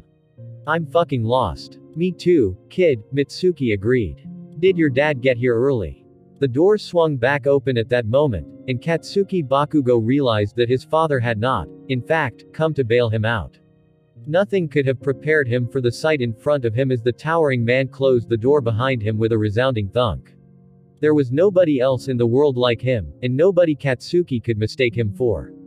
The heavy metal boots that clanked against the floor of the cell even as they were bathed in fire, the armored bracers which hissed as they vented jets of flame, the giant muscular physique of a man at the top of his game, and the dancing flames which spread across the man's chest, arms, shoulders and even his face like a vision of hell. Nobody could deny that hellflame was a terrifying sight to behold in the flesh. The number one hero, the flame hero Endeavor, gripped the back of the chair opposite Katsuki with a meaty fist, and looked him up and down. So, you're Katsuki Bakugo. I hear you fought a villain today. Katsuki was stunned. Holy fuck. This earned him a smack from Mitsuki. Watch your damn mouth, brat. She turned to look at Endeavor with a slightly dazed look. My son gets his manners from me, but wow. Endeavor, wasn't expecting to see you here. What brings you to Musutafu? I live here, Endeavor responded, bluntly. You would be his mother. Yes sir. Do. She paused. I can leave you talk to Katsuki alone, if you'd prefer, there's no need. I'm sure what I have to say is something his parents should be aware of. Endeavor met Katsuki's eyes with a look framed by fiery eyebrows. Why did you do it? Do what? Fight the villain. Endeavor's gaze intensified. That villain was a small-time Yakuza, but with a gigantification quirk boosted by Trigger. And yet, you took him down in seconds. An explosion quirk. From my palms. Katsuki popped a couple of small blasts in his palms, enjoying the feeling of being able to use his quirk again. How big did they get? Big enough, Katsuki smirked. Endeavor raised a dancing fiery eyebrow. I can tell. But as to my question, why fight him? Because nobody else was. Because two Hero Commission heroes wanted to fight a local pro rather than stop the bad guy. Because he was going to fucking flatten a bunch of people, Katsuki watch your tongue. And because someone needs to do something about people like him, if the heroes aren't going to. I see. Endeavor frowned. Have you always wanted to be a hero? Since before All Might died. Why? I want to be the strongest. I want to beat even All Might for strength and be the undisputed number one, even past me. Hell yeah, past you. Katsuki let his palm crackle. Too many villains think they can do whatever the hell they want right now, because the heroes are divided. You're strong, but even with you around they want to do whatever they want. I want to stop as many as I can. Good. Endeavor paused, and Katsuki was surprised to see what looked like a smug smile on the flame hero's face. You remind me of myself, Bakugo. You have great power that can cause a lot of damage, and you want more than anything to prove yourself. I see my younger self in you. Katsuki faltered briefly. Shit, really? I do. Endeavor drummed his fingers on the back of the chair, leaving scorch marks. They banned you from going to hero school, didn't they? Yeah, too bad I can never be a hero now. Katsuki laughed. So much for trying to do the right thing, huh? It doesn't have to be that way. Huh? Private hero agencies like mine can make decisions on their own operations, and on their own recruitment. We can recruit hero apprentices where we see fit. Endeavor folded his arms. You still want to be a hero, right? Hell yeah I do. Katsuki glared at Endeavor. The strongest there ever was. The glare was met with a nod. Good. Then come with me. Become my apprentice, Katsuki Bakugo. His mother nearly fell out of the chair. Are you shitting me? Not at all. Endeavor met Katsuki's glare, and he felt a raw wave of heat emanating from the pro-hero, pinning him to his seat. I became number one by default when All Might died. I have more than enough critics to last a lifetime, no matter how many cases I resolve or how hard I push myself to become stronger. The scum still feel bold enough to try to take me on, and this whole situation is a mess. You had a hand in it, Katsuki said, boldly, looking up as if to challenge Endeavor. You helped them change the laws, I know. I wanted us to become stronger as a society, but instead there are liars pretending to be heroes, dark dealings in the commission, and villains who can act free of consequence because of it. It hasn't worked one bit. Endeavor drummed his fingers again, flames dancing between them. I have enough mistakes to live with. You will not be one of them. I paid your debts because I want you to come with me, because I can see how useful you will be to fix the mess. You'll stand by my boy. Mitsuki asked, a glimmer of hope creeping into her voice. I'll give him the chance. Endeavor offered one large handout to Katsuki. If you are angry at the system for what it is failing to do, then show them what they should be doing. Train with me to become strong, to become feared by the scum and put the commission in their place. Stand by my side as my apprentice and we'll take them all on, together. His fiery eyes met Katsuki's glare. Do you want to become a hero, Katsuki Bakugo? Then come with me. He did want to become a hero, he always had. Every cell in Katsuki's head was screaming at him that this was a deal with the devil. Everybody knew what Endeavor was capable of, how civilians had died in the crossfire of his most intense battles, of the astronomical bills of victim compensation and damage reparation that crossed his agency's doorsteps on a weekly basis. Everybody knew the rage built up inside the number one, the rumors of family discontent, the rumors that he had put bounties out on 2 of his sons who defied him and ran away from home. This man had spotted him out for the destructive nature of his quirk, and had got him backed into a corner by paying Katsuki's debts, like some Damocles sword that Endeavor could now wield over his head in his own fists. This man had contributed to so many of the things which Katsuki hated about society, had helped trample on the legacy of All Might and turn Japan into a nation crawling from one confrontation to the next. Endeavor was trouble, and Katsuki would be standing beside him. And yet every part of him that screamed about how wrong this situation appeared was being drowned out by that one base desire of his which he couldn't let go, the desire to be a hero. He didn't want to be some nameless vigilante, dancing with death and spending every waking moment the wrong side of the law, waiting to be hounded out by law enforcement and hunted as a villain by the commission. He wanted people to know his name, he wanted villains to fear his name for the strength that came with it. He had dreamed of it his whole life and he would always regret it if he didn't take a way to make it a reality. He would do it. He would surpass the fiery bastard and All Might and be the greatest of them all, and they would regret the day they tried to knock him down as a villain. Katsuki Bakugo stood up and clasped the offered palm of Endeavor in a handshake, crackling his palm with an explosion slightly as he did. Fine. You lead, I'll follow. I'll show you how strong a hero I can be.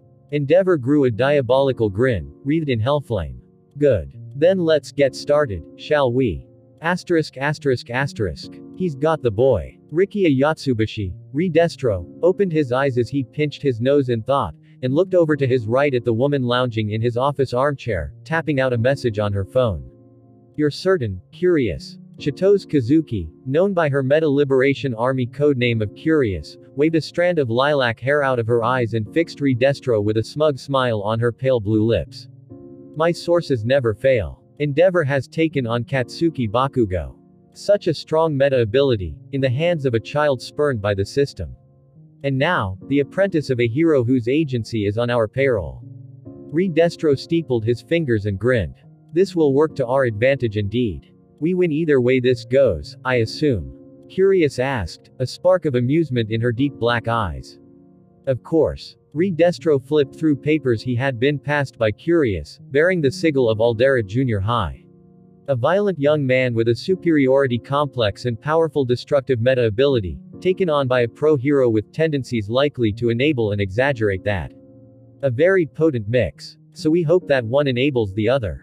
Endeavor turns Bakugo into a mini-me, another pariah to fan the flames of anti-heroic sentiment, and at the height of the backlash, we rally the army to take control from the heroes by force.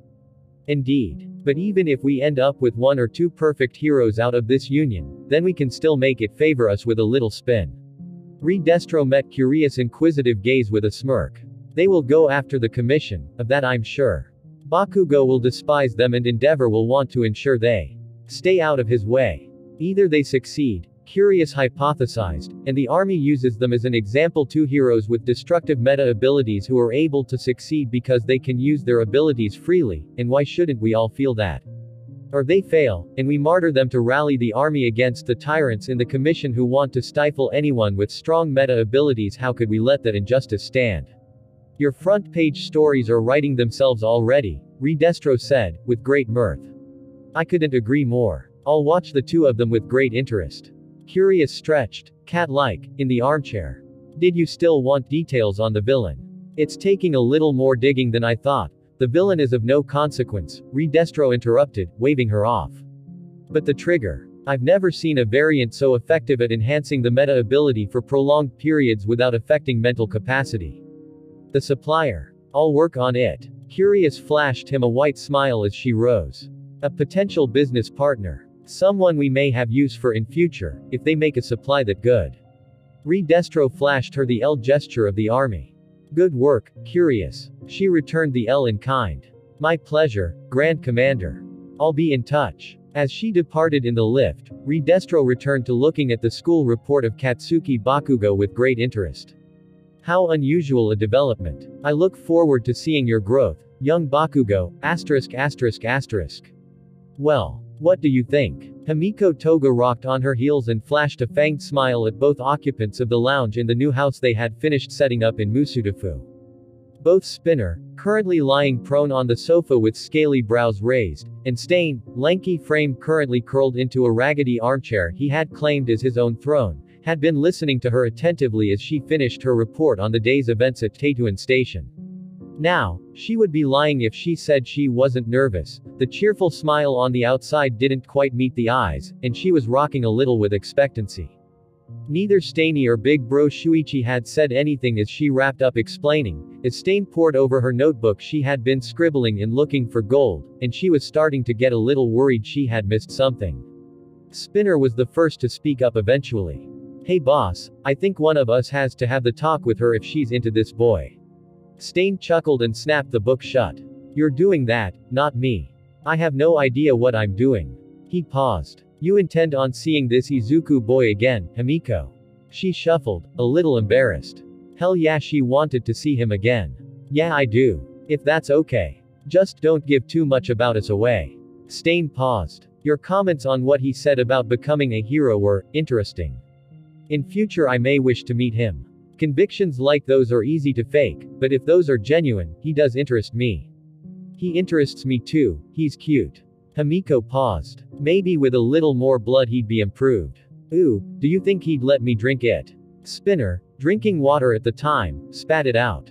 Easy Himiko. You've got a lot of bases to get through before you even ask him about that shit. Bases. Stain groaned at the two younger followers of his. Clearly none of us are equipped for Himiko forming any kind of romantic attachment. Not least Himiko. Go ahead and see him, but behave yourself, got it?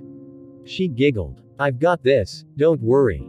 She tilted her head owlishly. Did you like the report? You did very well, Stain said, with a small smile, and she felt her heart do cartwheels at the praise. It helps me a great deal. Mount Lady. Spinner said, picking at a clawed finger. She's a new one but she sounds like exactly the sort of hero we shouldn't be tolerating. I couldn't agree more. Stain picked up a knife from the small table besides the tattered armchair. Himiko had no clue why he kept that piece of shit or found it so comfortable, and tossed it up and down. Death Arms is known to me, and one to watch, but we may need to intervene with the lady. A hero content to fight other heroes and let villains devastate innocent people's livelihoods is no hero. A new mission? Himiko asked, aware that hope was creeping into her tone. For me. One for all of us, Stain said, with a nod. See if you can gather more information on her on your next excursion. Perhaps if this Izuku is knowledgeable as you say, some intelligence from him might assist us with her weaknesses. Got it. And the trigger guy. The villain himself isn't important. It's the drug that I find striking. Stain looked at Spinner. You've never seen anything like it either. Never, the lizard man confirmed. Trigger that's strong or long-lasting, or trigger that turns the veins blue. That's new shit to me. Someone's making it on a whole new level. Then we need to find out who that is, fast. Stain leapt from the armchair with a snarl, and reached behind it for his sword. The gangs and Yakuza are scum as it is, but a dealer on that level is a very dangerous villain. There are rumors floating around this area that the Yakuza are involved in trigger distribution in Musudafu. If the heroes can't find them or won't stop them, we must deal with them ourselves. Yay. Himiko cheered. 2 new missions. Stain grinned, hefting the sword. Indeed. Get yourselves ready, you two. We have a lot of work ahead of us. *****. Katsuki Bakugo. Aged 14. Enji Todoroki, Endeavor. Aged 45. Rikia Yatsubashi, Redestro. Aged 42. Himiko Toga. Aged 14. Chizome Akaguro, stain. Aged 30. Izuku took a deep breath, closed his eyes, and felt air force surge in his palms, before willing the pressure just to his index finger and thumb just as he had done the previous few strikes. With a cry, he opened his eyes to focus across from him, and flicked his index finger, launching a precise blast of air from his fingers which blew across the abandoned warehouse they trained in and hit its target of the mannequin opposite. One small precise and well-aimed blast from the tips of his fingers, a blast he could call on repeatedly and accurately without causing himself a headache from quirk overuse. This was a big step forward for his abilities. He turned to Setsuna, a proud and wicked grin on her face as her two detached arms boxed a mannequin away from him, and met her gaze with a firm nod. "I've got it. I can tell," his cousin replied with a smirk, raising an eyebrow. "Got a new name for that one?" "No." Izuku smiled. "But I did work out your hero name." "Oh ho. Is that so?" She met his gaze, challenging. "Come on then, lay it on me. This can't be worse than Tenko's guesses. I wouldn't have been surprised if you did call yourself hard to kill reptile," Tenko muttered, as he sat against a discarded fat gum body pillow he had found among the hero merchandise and scrolled on his phone. A shitty internet meme and copyright breach sounds exactly like the sort of thing you'd be proud of, you weirdo. "Hey, that's no way to talk to a lady. I don't see one present." "How rude." Setsuna pointed with a teasing look.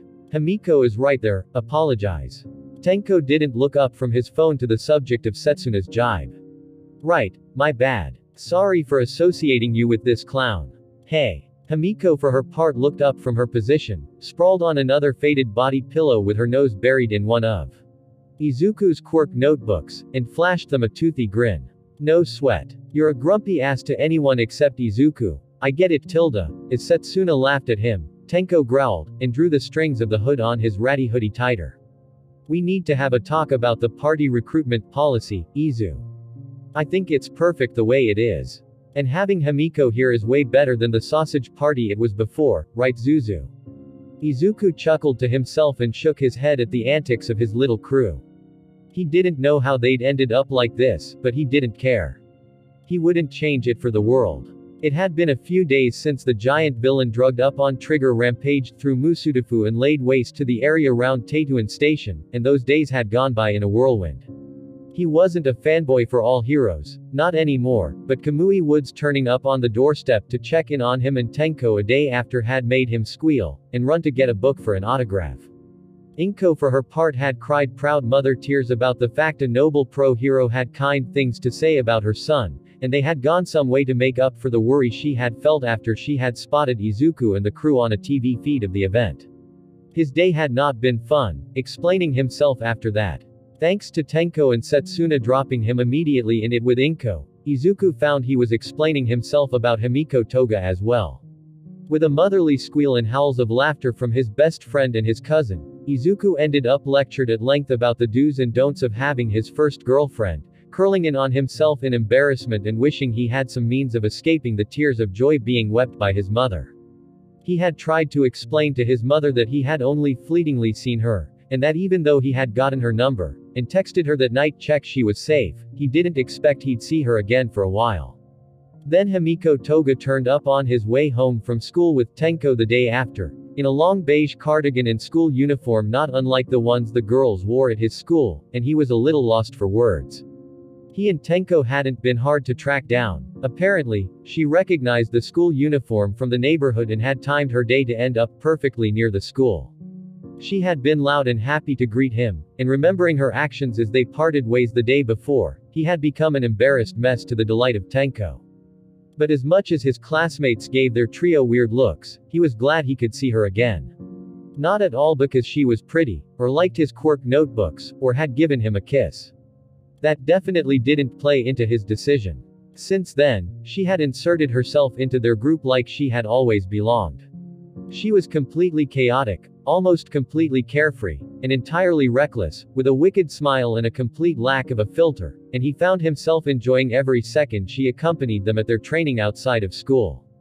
Not that she participated. The one time she had shown reservation was when asked about her quirk, as it appeared to be a sensitive subject, and the group had agreed not to pressure her into joining them.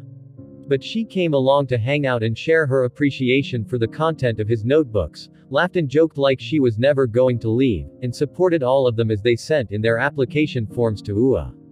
The three musketeers had become four. He was just about growing used to the teasing from Setsuna and Tenko, and the little looks that Himiko shot his way every now and then. He was probably guilty of the same, looking into her eyes a little longer than he should have done, but he was picking up on it from her too. At some point, he needed to work up the courage and ask what was going on, when the blush crept onto her face as she spoke to him, but for now he was just happy she had been accepted by Tenko and Setsuna so quickly, and would enjoy her being part of their party. This little group was where he felt happiest, after all. How sweet. He shook his head at that thought and focused back on Setsuna. Your hero name was easy, after you told Tenko you wanted something cuter. It made me think about when we were little and used to play. Setsuna's toothy smile grew wider. Oh. And what did we say back then? If I remember right, he smiled at her. You wanted to be called Lizardy. Hell yeah, she cried, and her detached arm punched a fist to the air from behind her. I knew you'd get it. Lizardy, huh? Tenko looked up at her with a smirk. It's not as bad as I thought it would be. She floated her arm over behind him and slapped the back of his head. Hey, quit it. So rude. She pouted at him. Not my fault it's not as cool as the name you picked. Way to go putting us on the spot after you led with something so badass. Tenko faltered and Izuku could have sworn he saw his friend's face flush a little. It just felt right, you know. Kind of a way to honor the past and include my family as part of my future. Well, I look forward to teaming up with you in future. She offered him a floating fist for a fist bump. Tamura and Lizardy, huh? Himiko asked, stretching her arms out and yawning with a flash of fang. Heroes for the future. You've gotta be better than what we have at the moment. That's the plan, Setsuna replied, nodding to Izuku. It's just like he said. The heroes we have right now might be bad, Izuku continued, but I don't want to give up on my dream because of that. I want to save people with a smile and give them hope, and so do these guys. We'll do whatever we can, to make things better. You know, Himiko replied, looking over at him with a curious face, the guy who took me in after I lost my parents really hates the heroes we have at the moment. And I get it, there's some I hate with everything I have. Same, Tenko said with a wave. Sounds like we'd get along, he and I. Perhaps. But, she trailed off, and focused on Izuku. But you guys, if he met you guys he would like you, I'm sure. I mean, I do. And if you wanna change everything then I support that. Hey, feelings mutual, you're fun to have around. Setsuna replied, sticking her tongue out at Himiko. Even if you won't train with us, Himiko looked like she drew herself in a little. Yeah. My quirk isn't, I know. Huh. She looked over at Izuku after his soft interruption. You've said before, you don't feel comfortable about showing your quirk around us, and that's okay. He reached out a hand to her, curled against the body pillow, to pull her up. You don't have to be scared of anything around us, especially not him, Tenko said, jerking a thumb at Izuku. He'll probably think your quirk is the best thing he's ever seen and take notes. Izuku ignored him. So just don't feel pressure. Whatever you have, I'm sure it's amazing, but we aren't going to push you away if you don't want to share. You've become part of our group now. We'll have your back. He watched the blood flush to her cheeks slightly and saw her eyes wobble a little, and prayed to any god he could that he didn't blush now too. Alright, another time. She took his hand to pull herself up, and held onto it as she stood up. I'm just not used to people being interested and too used to people running away because of it. Not us, Izuku vowed, and he squeezed her hand with his own. Not ever. I promise. Setsuna coughed awkwardly, as Himiko stared at him with those bright yellow eyes. Anyway, cute moment aside and all, we still don't have a hero name for Zuzu over here. Izuku let go of Himiko's hand, missing the look of disappointment on her face, and sagged a little as his cousin brought that up.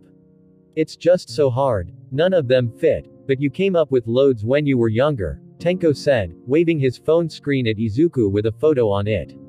Look at your notes. Small Might, All Might Jr., Mighty Boy, Might Doria, don't remind me, Izuku groaned, as Setsuna and Himiko chuckled. What was I thinking? All Might fanboy through and through, Setsuna said, as she walked over to stand by Himiko. Might Doria was clever though, I couldn't, Izuku interrupted, shaking his head in embarrassment. I'm not fit to follow All Might, nobody is. I just don't know what to do that sets me apart from anyone. What about Deku? The semi-oblivious way in which Himiko asked that question didn't stop him from freezing in his tracks. What do you mean? That blonde boy at Tatooine called you Deku. I thought that was a nickname you had. Couldn't you use that? Izuku shot Tenko, whose head had lifted from his phone, a look of worry. He hadn't seen Katsuki Bakugo since the attack, and their school had been ever so keen to hush up their students when word spread like wildfire that their resident firecracker had left the school. Nobody knew where he had gotten to. Tenko sighed, pocketed the phone and pulled himself onto his feet, turning to Himiko. Bakugo was an asshole to Izuku at school. Kind of a bully. He meant it like I was useless, Izuku said, hanging his head as Tenko gave the context. He called me Deku to look down on me. It's what he used to make fun of me. Oh. Himiko faltered. I'm sorry, Izuku. I thought it was cool when I heard it. CC cool. His head shot up to look at her and he felt his cheeks start to betray him and go red. Huh. Why yeah. She smiled faintly at him. It's sorta like Dekiru, isn't it? I kinda like that as a nickname. You do? Yeah. There was a little flush to her cheeks as she looked at him now. That sounds like the Japanese for, I can do it, right? That's a cool name for a hero. Plus I think it's kinda cute. Wog. You okay bud? Tenko reached over to shake his shoulder as Izuku went bright red and began to steam, and found him unmoving. Paradigm shift, my whole world is upside down. What the hell are you talking about? I think you broke him, Setsuna said, nudging a giggling Himiko in the ribs with a now attached elbow. Nah, but I'm about to break him right now. A deep voice cut through their chatter in the warehouse from behind them, and Izuku and crew whirled around, Izuku's face twisted in fear at the recognition. How had they found the warehouse? How had they found them? Shark Head, the Yakuza from the fight he and Tenko had gotten into previously, stood with his muscly arms folded, flanked by a tattooed thug with a head like a caterpillar and a strange gangly man with long fingers and eyes like camera lenses. He sneered, glaring at the group in front of him. Long time no see, kid. Izuku opened his mouth to reply, Freezeframe. In an instant, the lens-eyed man moved to bring his long fingers to his temples and moved into a position where he hunched his back and stared dead at Izuku and Tenko, his eyes flashing white like a camera. Immediately, Izuku found himself locked in place, completely unable to move any of his limbs or even move his mouth to speak. Tenko, who had been stood just to his right, also seemed to have been affected, as he couldn't hear him scrabbling to get away or even cursing the Yakuza out. Shark Head chuckled, deep and with no humor to it, as his companion continued to hold his position staring at Izuku and Tenko. Good work, dude. Glad I brought you along. He gestured to the two boys. After the stunts you pulled last time I don't want you even getting a chance to move. Freeze frame here can lock you in place where you stand so long as he's looking at you. I don't want you getting off any blasts at all. Cheap trick. What a frustrating quirk. Setsuna stood beside the stunned Himiko, took a step forward and balled her fists in anger. Who the hell are you guys? Yakuza. Why are you picking on school kids? Do be quiet, Caterpillar hissed in a slimy voice, before pointing at Setsuna and shooting a torrent of silk at her from his fingertips, binding her legs together at the ankle as she stood. We don't want interruptions. We made Watanabe stand guard outside the front door just for that reason. Ah, these two boys didn't tell you anything about us. Shark Head snarled at the two boys. I'm just teaching these two what happens when you mess with the Shihasaikai. Izuku internally cursed. Crap. They're gonna tell Setsuna what Tenko and I did. How I stole that guy's quirk. Messing with Yakuza. These two. You definitely got the wrong guys. Shark Head ignored Setsuna as she tore at the silk around her ankles to no avail. Remember Toya Setsuno? The boss killed him after you two freaks beat us before. He told us we'd get a reward if we brought you in for him to have a look at. Doesn't mean I can't beat the shit out of you first. Hey. Are you even listening? You're not a threat to us, Caterpillar sneered, looking up and down at Setsuna. You think you even matter to us, little girl? We're here for your delinquent friends, not you. Stay quiet or, I really hate people like you. Shark Head turned to look at Himiko, whose head was bowed to look at the floor. The pretty one speaks. Why so angry, girl? Oh fuck, I really hate bullies. Himiko looked up, and if Izuku could have gasped he would have done. The look on her face as she narrowed her eyes, the darkness around them, the way in which she bared those fang-like canines at the Yakuza, was hateful. The aura of anger rolled off of her in waves and made Caterpillar and Shark Head take a step back, even as Freeze Frame didn't budge from his job of immobilizing the two boys. I really hate people who wanna mess with my friends. Steady now, Caterpillar hissed. I just wanna be happy in this world and be me. Himiko took a step forward and Caterpillar panicked, missing a shot of silk that was aimed at her feet. I'm sick of people hurting others, I'm sick of people like you making the world worse. Another step, and Shark Head took a step backwards. These two wanna be heroes. You know that. They wanna change the world and make it better. And you wanna hurt them because they stood up to you. Her hand moved to brush her skirt, and Izuku took a sharp breath inwards as it came up holding a knife, serrated and mean. Since when had she been carrying one of those? I won't let you. After a moment of silence, Shark Head steadied himself and barked a laugh. Really? You're just a skinny girl with a puny knife, and you think you can take us on? Or fucking Yakuza. Stand aside before we hurt you as well, Caterpillar hissed, drawing his own knife. You wanna hurt her? Get through me first, asshole. Izuku's eyes flickered to Setsuna, who had levitated her torso off of her tied legs into the air and was now glaring down at Caterpillar from on high. Never underestimate me like that again. What the foo, surprised, huh? Setsuna leered down at the thug. Boo. As soon as Setsuna said that, everything kicked off right before Izuku and Tenko. Caterpillar was the first to move from the pseudo standoff and try to attack, firing a glob of his silk at Setsuna in the air, as his cousin activated Lizard Tail Splitter on her whole torso, and detached her head and arms to split around his attack.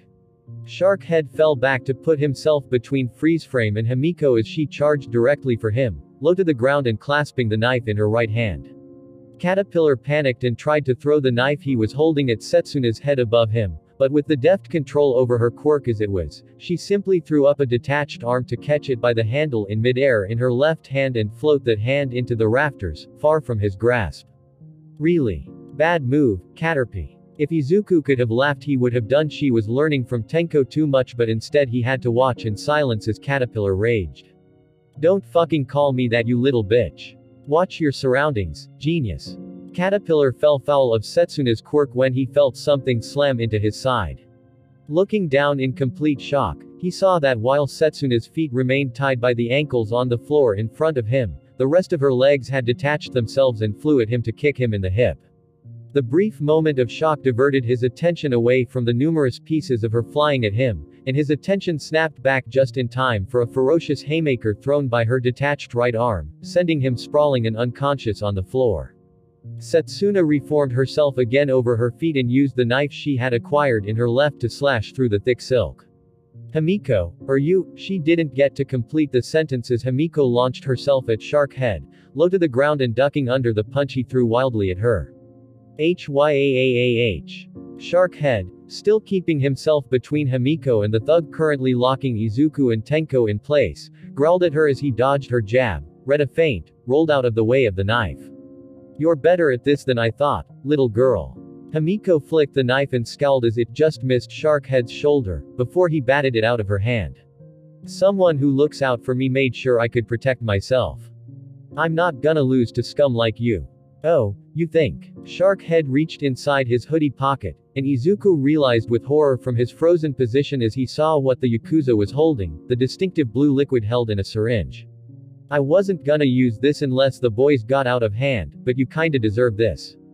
Oh no. Trigger. Himiko's eyes narrowed to slits. So you're one of those, huh? Nothing but the finest, made in-house by the Hasaikai. Shark Head laughed, and advanced on Himiko and Setsuna as both girls took a wary step back. You want to die so bad, then fine. Get up, Izuku. Teeth like this and those frail bones of yours. Neither you or the lizard bitch are surviving my jaws, and you don't have that cute knife anymore. He's going to hurt your friends. Your crew. How about that? I'll eat you both in front of your boyfriends before I give them to the boss. He thinks he's beating you. He thinks he's hurting the people you care about most. Don't give up. Don't let him win. You're gonna be delicious, you little rats. Get up. HRRRRRRRAGH. Unbridled fury swept through Izuku and that familiar black lightning crackled on his arms as he suddenly broke free of the imprisoning effects of freeze-frame's quirk, to the horror of a blindsided Yakuza. Before he could blink his eyes and engage his quirk again, Izuku cried out and pulsed out an air blast from both of his palms which laid everyone except Sharkhead and Himiko onto the floor, freeze-frame cracking his head on the concrete as he went down and collapsing still in a heap. As he sprinted forward towards Sharkhead, Izuku felt himself subconsciously rub the fingers of his right hand across freeze-frame's back as he ran past his unconscious form, black and red sparks dancing for just a second, before he shook himself and brought his right hand up and reached with his palm towards Sharkhead. Mine. The pull of the quirk he had taken from the other Yakuza before tore the trigger syringe from the grip of the brute before he could inject it, and Izuku didn't even waste a second to chuck it behind him.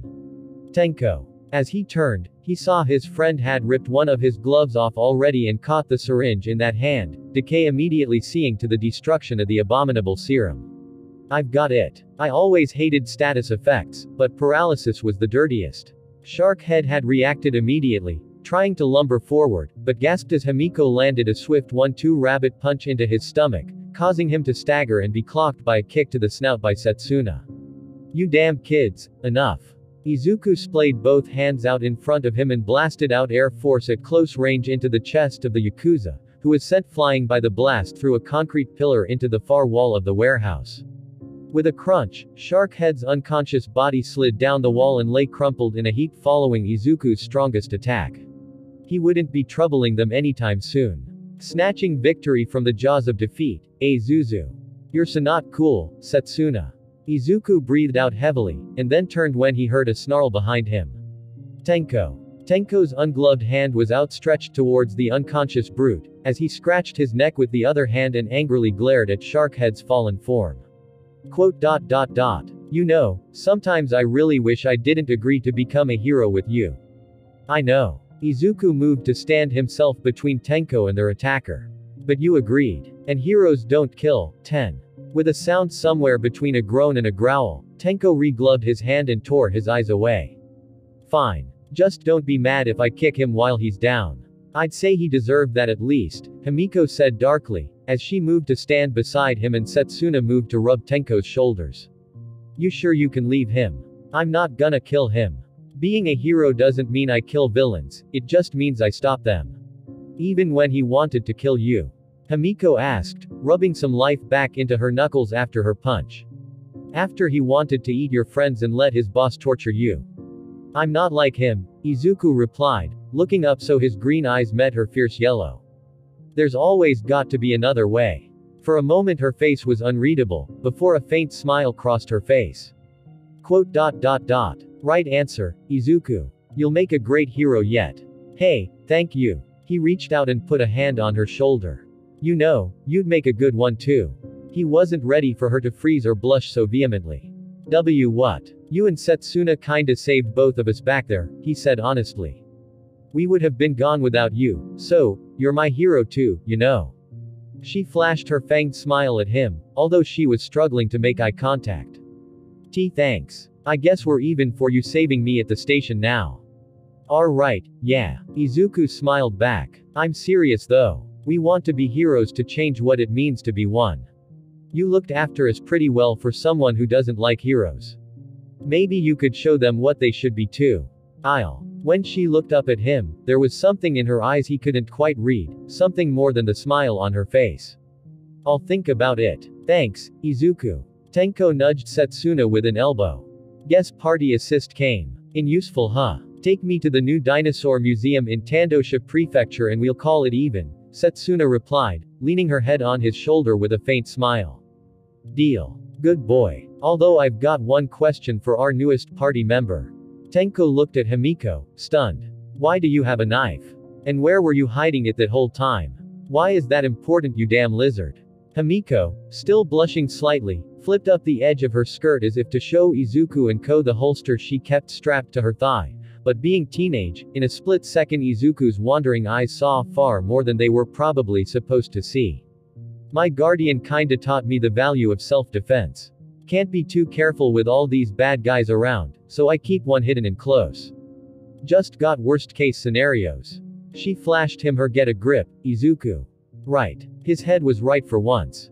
Izuku swallowed, fighting back the blush that had been threatening to break with the willpower of a god, and met Himiko's eyes as she put the knife away. I see. You're not mad at me for having one. She sounded genuinely curious. And no. I mean, I probably should be, but, you've got to keep yourself safe, you know.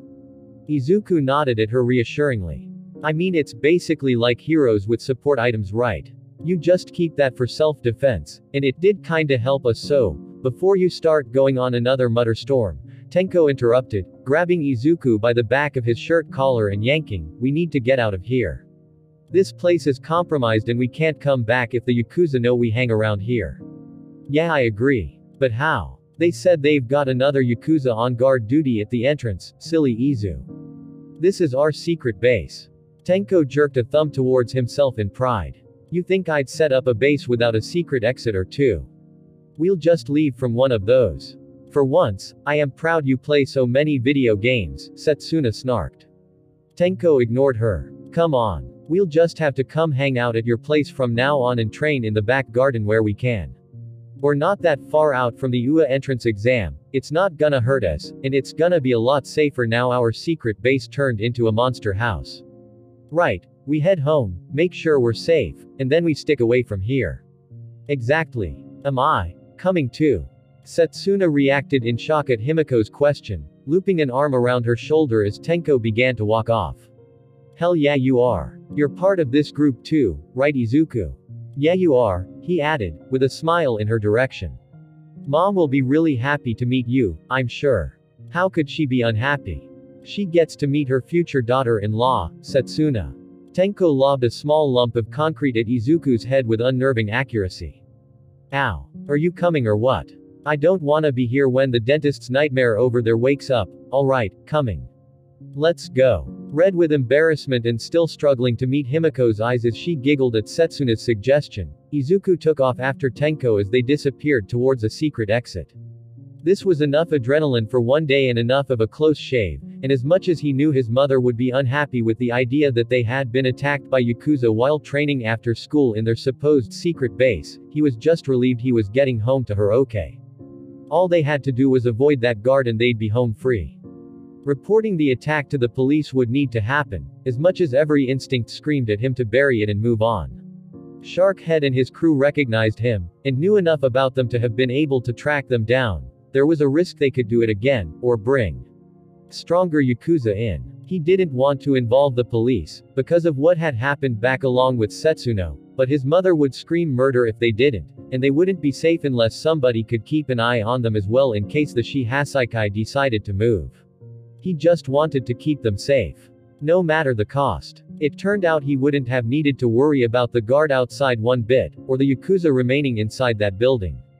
Fate has a funny way of playing games and rolling dice, and in this particular moment, Izuku's little group had been shown a number of sixes to get out without further incident. If they had stayed any longer, they would have heard the sounds of the scuffle outside, the dreadful silence that came in a moment.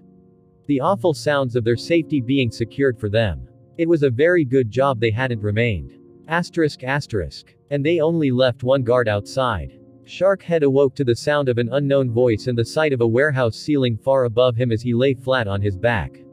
The sound of voices unknown to him set some subconscious alarm bell ringing in the back of his head, since he didn't know who they were, they sounded old and tired, and not like of his crew.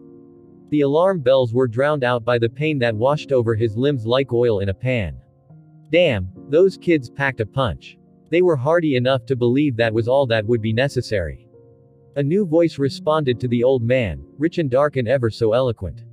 He put up a decent fight, but he was incapacitated in the end. Indeed, and I'm glad you spared him. Shock absorption is a rare quirk, and one I have been looking for some time.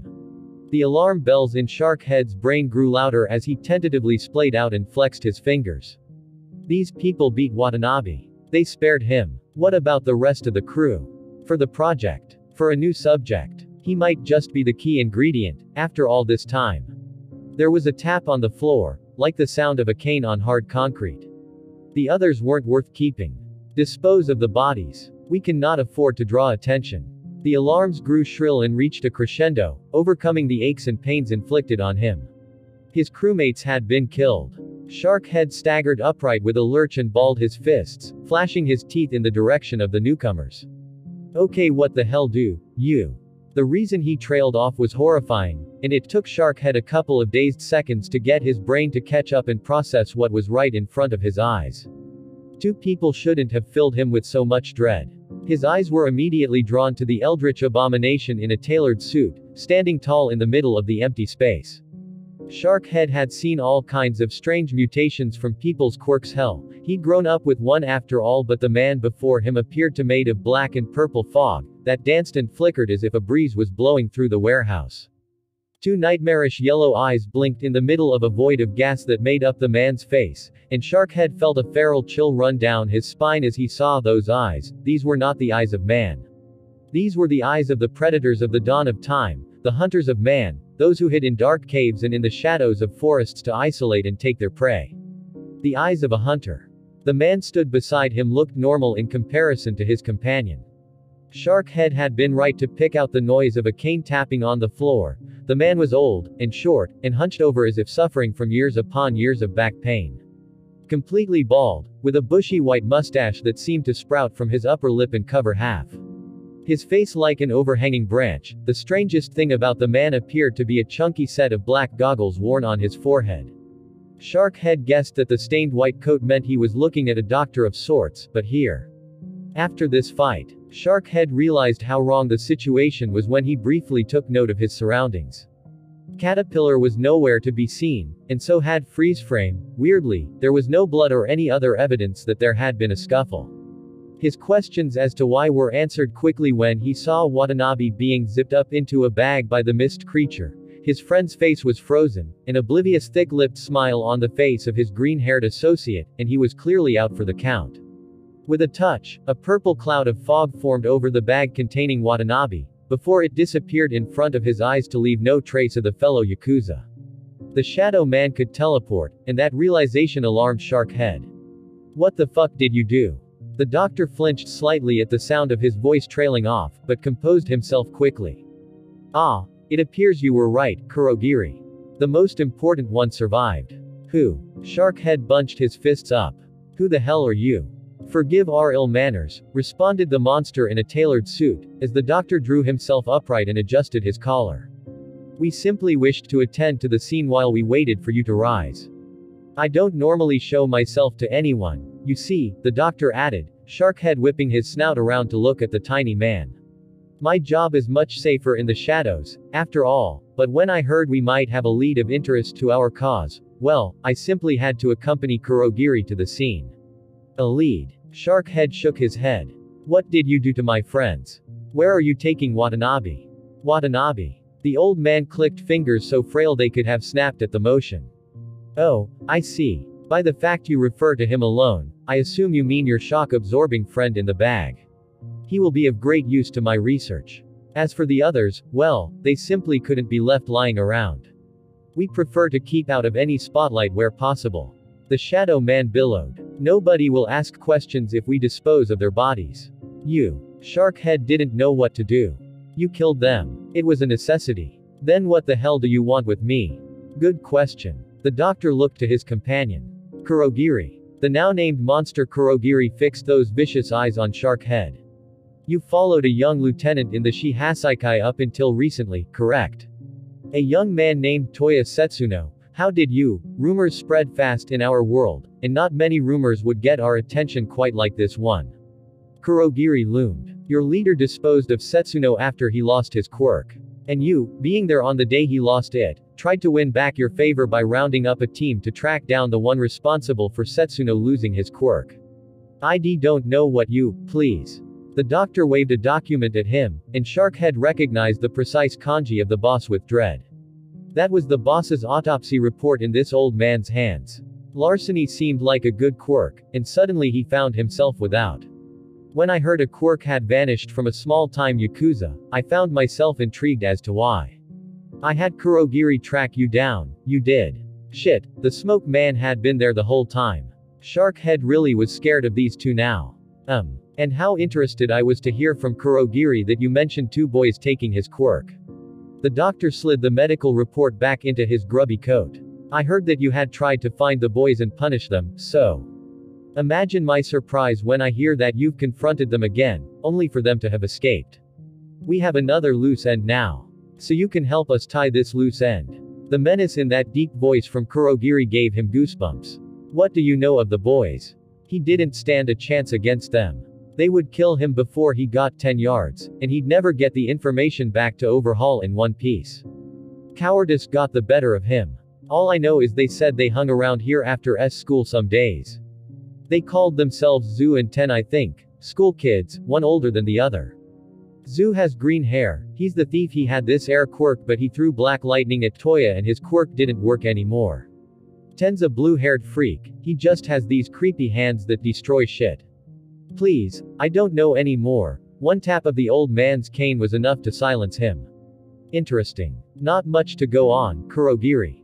Enough to make inquiries. The horrible yellow eyes flickered in what Shark Head could only assume was a smile. Thank you for your service. Shark Head clenched and unclenched a sweaty fist, the nerves getting to him. Can I? The mist flared. Oh, no. You can't go. You know too much, see. The doctor shook his head. And your uses are, frankly, over. It's a shame, really. Or tying up loose ends, as we said. Kurogiri fixed those terrible yellow eyes on Shark Head again. You just happened to be one of them. So long. Shark Head didn't know what hit him. His eyes widened for a second as purple fog writhed in the hands of the nightmarish Kurogiri, before it sprung across the gap in the air between them and completely enveloped him. Opening his mouth to scream just meant that the fog forced itself to fill his mouth, before with a whimper and a noise like the plink of a single raindrop on water, Shark Head vanished from sight, leaving the doctor and the shadow man alone in the warehouse.